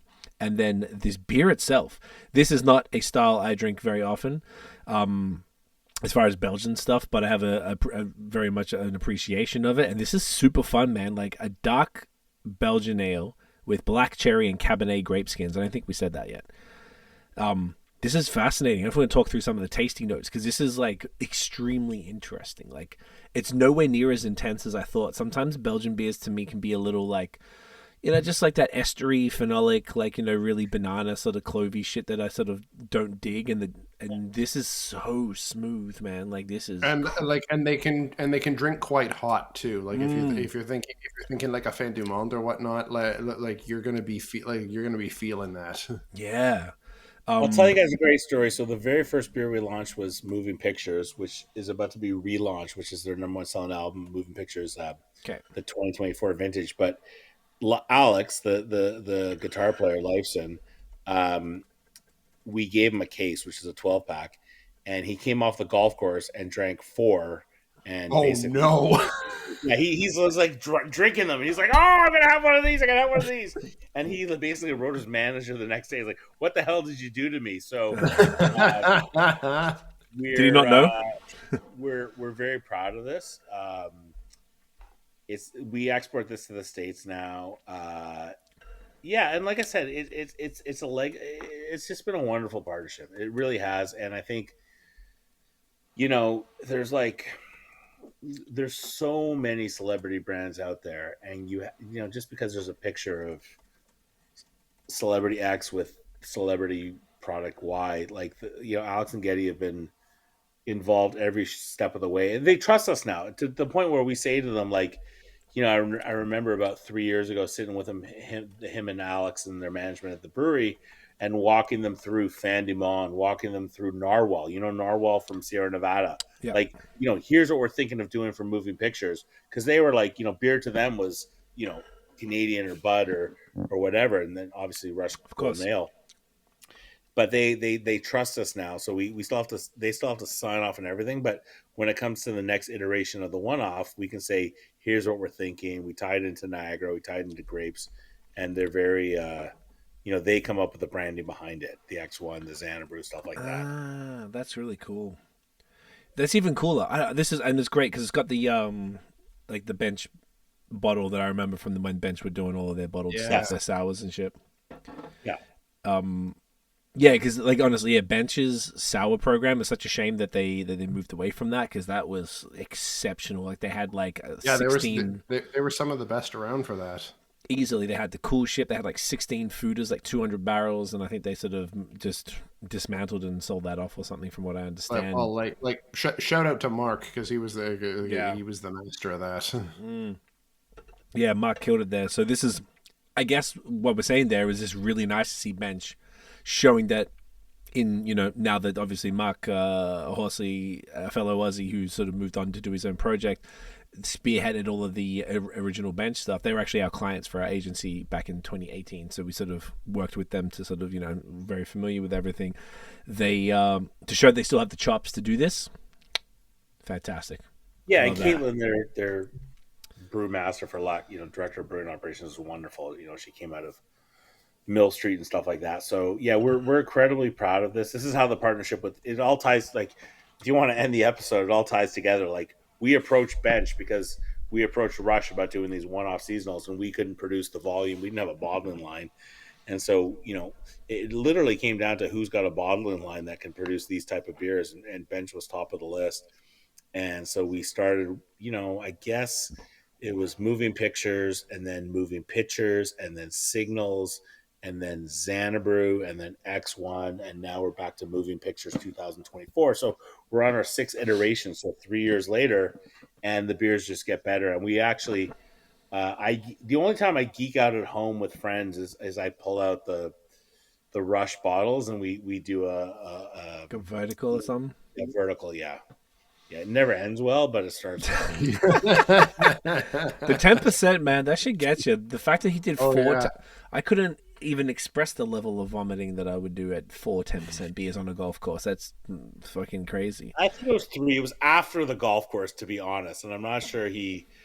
Anyways, he had a few, and we had to teach Alex that he's not drinking, Corona and stuff like that. Yeah. Oh, jeez. And I guess that the fact that he could get through that many of these is a testament to how well this is made. If I did this blind, I would probably call this 6%, which is, I think, is my favorite mark of a quality beer, is when it doesn't taste, for the higher ABV beers, if it doesn't taste like that, I'm like, you're doing the right thing, because no one wants to taste like they're drinking ethanol. Like, you want to, and especially for a Belgian style, right? Too. I mean, we are, but Like Belgian style beers tend to drink hot, I find, and and especially the higher ABV ones. And this one does not at all. This is very deceptive. Yeah, this is so smooth. I'm so We hold impressed. back about moving pictures and moving pictures are gone. Signals, we try to hold back about 50 to 70 cases of each iteration, and then on rush day, You drop them when the all. rush fans come in, we do a beer Like genius like class for them, and they get a whole tasting flight basically. That's amazing. So, That's really yeah. smart. Rush Yeah, day dude. is actually a wonderful thing. We had our first one last year, and then we're expecting about 1,500 to 2,000 Rush fans from around the world. Oh my god! Hugh Symes is coming, who is the original artist. Yeah, it's great. It's really great. What a cool partnership that sounds like it was like arguably random. It wasn't like something that you guys came into making beer and were like, hey, let's go do this, you know, like it just came to be, and it feels like it's like the perfect partnership for you guys, for both parties actually, because if you've allowed them to have like such a great input on the product itself, which as the band members is got to be pretty important when you've got a brand as strong as theirs. Even if I don't understand the depth of it here, I was absolutely, you know, aware of them in the 80s as a child. So like it's just cool as shit, man. I love to see that. I love to see like creative, interesting things like this win, and even better that the public is excited about it, to the fact, you know, to the point where you got to, what'd you say, it was like the top 3, like if LCBO, and then the LCBO's been great. They've been very supportive of it. It got to number 4, and then we couldn't keep up. Like it was just ridiculous. Like people were hoarding it and buying it by the pound. It was just, anyways. We got through it, and it's leveled out since then. And but yeah, those were crazy days. Like it was insanity. It was like this Rush Nation descended upon a little brewery and stuff like that. So it's just another story to tell for another time, to be honest. I love it. So to sort of bring this bad boy home then, bro, like we've sort of covered all the bases tonight, like the story, the Ides that's wrapping up, and that you'll finish that in the next this is the 5th last, so you're gonna in the next 4 months, and then there's the book coming. You got Rush Day, you got the I think it was called the H Day, was that right? The anniversary. Big H, yeah, Big H Beer Fest Rodeo, which has got a mechanical bowl. Right. And we got my favorite. And what we learned is there's a difference between square dancing and line dancing, actually. So yes, we hired square dancers, but we publicize it as line dancers, and they don't meet in the middle. So just okay. Gotta change that marketing. Respect it. You've got my favorite, the Pickle Day, Big Pickle. Pickle Festival, biggest pickle festival, 2 days, biggest pickle festival in the goddamn country. And that is in, what month is that? October 5th and 6th. October 5th and 6th. The Big H Day is? Big H is June 1st. Thank you. June 1st. Block Party, Solly's Craft Soda Block Party is September 6th. That is the neighborhood block party. Dope. And then we have Rush Day, which is October 25th, and then we'll head back into our the Christmas October 5th and 6th, and then we head back into our indoor Toronto West Presents Festival. So we did Oyster Fest, we did Beer and Bourbon Fest, and this year we're also looking at a Korean Kimchi Festival. Man, holy shit! Yeah, y'all staying busy and giving people something. Whole calendar covered there. Yeah, and it's just like they're cool events that are like they're different and that are targeting, like they're hyper niche, and I think that's the greatest thing you can do is be hyper niche, like just for Rush fans, just for pickle fans. I mean, pickle's not exactly niche, but you know what I mean. Like it's like it's not just like, hey, here's a beer festival and we invited our 20 favorite beer breweries in Toronto. Like you're doing something that's like, you know, completely different to that, and keeping the giving people something extra different to do. Not that there's, you know, it's fine to have a beer festival like that. I got no issue with that at all. But it's kind of cool that you guys have been able to differentiate yourself in your branding and the offerings, really. At a time when it's a fucked up economical time, and you know, people are probably looking for something fun to do locally, and it's awesome, dude. I'm really happy for you. Thank you. We feel that coming out of COVID, now that we're through COVID, experiential is where it's at, and people want real things that they can bring their friends and family to. And, we're always trying to be family friendly where possible, but, yeah, it's about community. And Henderson, Steve in particular has always been about building a strong community. And I think if you ask people in the west side of the city, certainly about Henderson, they'll say they've always been about community, and we stand by that. And that's been a real pillar. And to be fair, community is what supported us during COVID, and community is what continues to support us today. So it sounds cheesy, but we wouldn't be anything without our community, and we stay true to who we are. And that's been important to us. That's awesome. So, I love that. Yeah. I want to thank you guys. And like I said to you at the beginning, going from, I'll tell you, about 6 years ago, there was like 70, 80 people we'd have to send beers to, and this, and there's very few. And you guys have stood the test of time and continue to stand by it. And it's a privilege to be on here, but more importantly, what you guys offer for the consumer, for the brewery, is a way to connect. Don't underrate the effort you put in. Okay. So it's important, because it's not just about a picture of a beer next to a toaster oven or whatever. It's about telling the stories behind the brands. No, I'm being serious, because we all know what I'm talking about. And I think it's really, I respect the shit out of you guys for doing this. And it's been actually a wonderful experience. I think Nathan, it was a 6 or 8 week process of detailed emails, including one panicky one where I put the calendar wrong and stuff like that. So it was my fault, because I moved it too. Yeah, originally. It's fine. No, but like, good. It's good, man. This is a professional thing all the way, and I'm happy to help you guys. And it's been great. I really enjoyed it. Thank you, man. I mean, that really means a lot. Like, kind of. Yeah, we're really glad to hear that, and it's been an absolute pleasure to finally have you on. We took way too long to make this happen, but this has really been a genuine pleasure, and like you've been a great guest. Like you're a very easy talker, and that makes our lives easy. So it's been great hanging with you. Yeah, thanks. I just have one request, just make me look skinny, okay? I got you. AI is killer these days. Make us all look skinny. The beer doesn't do the old belly any favors. Does this go? How does this work after this? So what we're going to do is we'll wrap this up, and we can have a chat off air. But I can say this on air. The right now, I think we're like 2 weeks out, maybe, from this will post. So in a couple of weeks. You've already given me all your photos for the thumbnail, so people might have noticed the thumbnails are different to how we used to take screenshots. So now my girlfriend Tiffany, who's basically the brains behind this, she's the one who said, "Hey, you should start a beer podcast." I'm like, okay. So who you met, Adin, as well. Yeah. So basically, we put all that together. My brother, because we do music, he does he's an audio engineer, so I send him all of the audio. He'll mix and master it, and this program extracts all the audio. This, for people who maybe don't know who are podcasters, this program that I have, which I'm not the happiest with, but it's doing a trick. It extracts all the video files separately, so all 3 of our cameras. Then it extracts all of the audio, and including the sound effects like the clapping and stuff.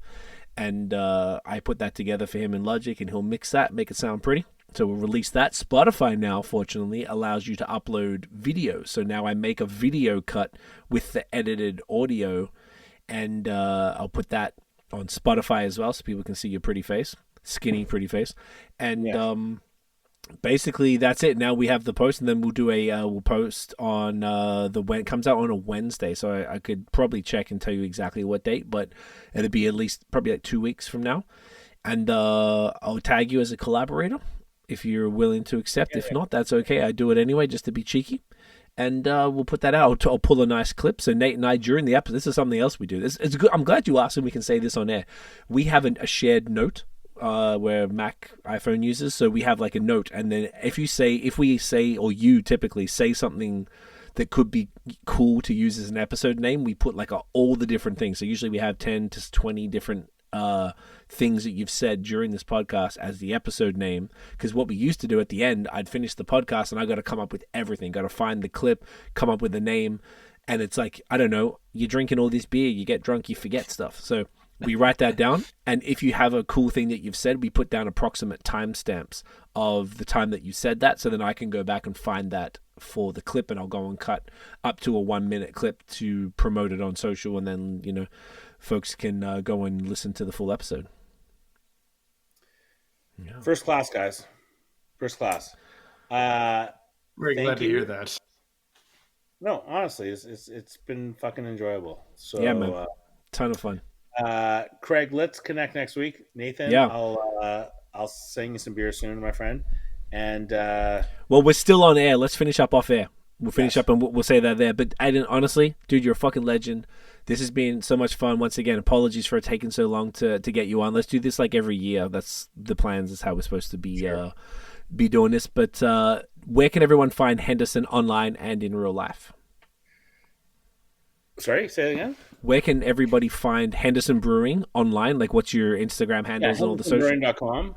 Okay. And at Henderson Brewing, and then at Pickle Fest TO. So Pickle Fest has its own unique universe. So, I love it. Yeah, and we're actually launching a website around Pickle Fest. So, but Henderson Brewing, we ship beer across the province. Actually, we ship beer every province except for Quebec, and Rush Gear, and then we hope to see everybody at the Big H, which will be June 1st. It's going to be, Robert Henderson's 252nd birthday. It's going to be a beer festival and a rodeo. So we're auditioning Last Sewers. This is not even made. You can't make this shit up. We're auditioning Last Sewers, and I've rented a mechanical bull because fuck, why not? You got to do it. You got to go. You got to go all the way. Yeah, and if you guys want to do a whole podcast around waivers, we can talk about that too. I'm joking, but very important. People are going to need about that. All right, stick around for 1 sec. We'll wrap up and then we'll finish up offline. Adin, thank you again, bro. Guys, thank you for watching and listening. If you enjoyed the episode, smash the thumbs up, hit subscribe below, hit that notification bell. Nathaniel. Ding. So you know when the new drops. Follow us everywhere at BAOS Podcast. And check out the long form audio, Spotify, Apple Podcasts. Give us those 5 stars, not for us. Give it to us for Adin. Give it to us for his exemplary is elocution? Is that the word? It is, right? It's talking. The guy's a legend. Give him 5 stars. Check it out everywhere. Love you. We'll see you in the next one. Get in you. Cheers, y'all. Cheers.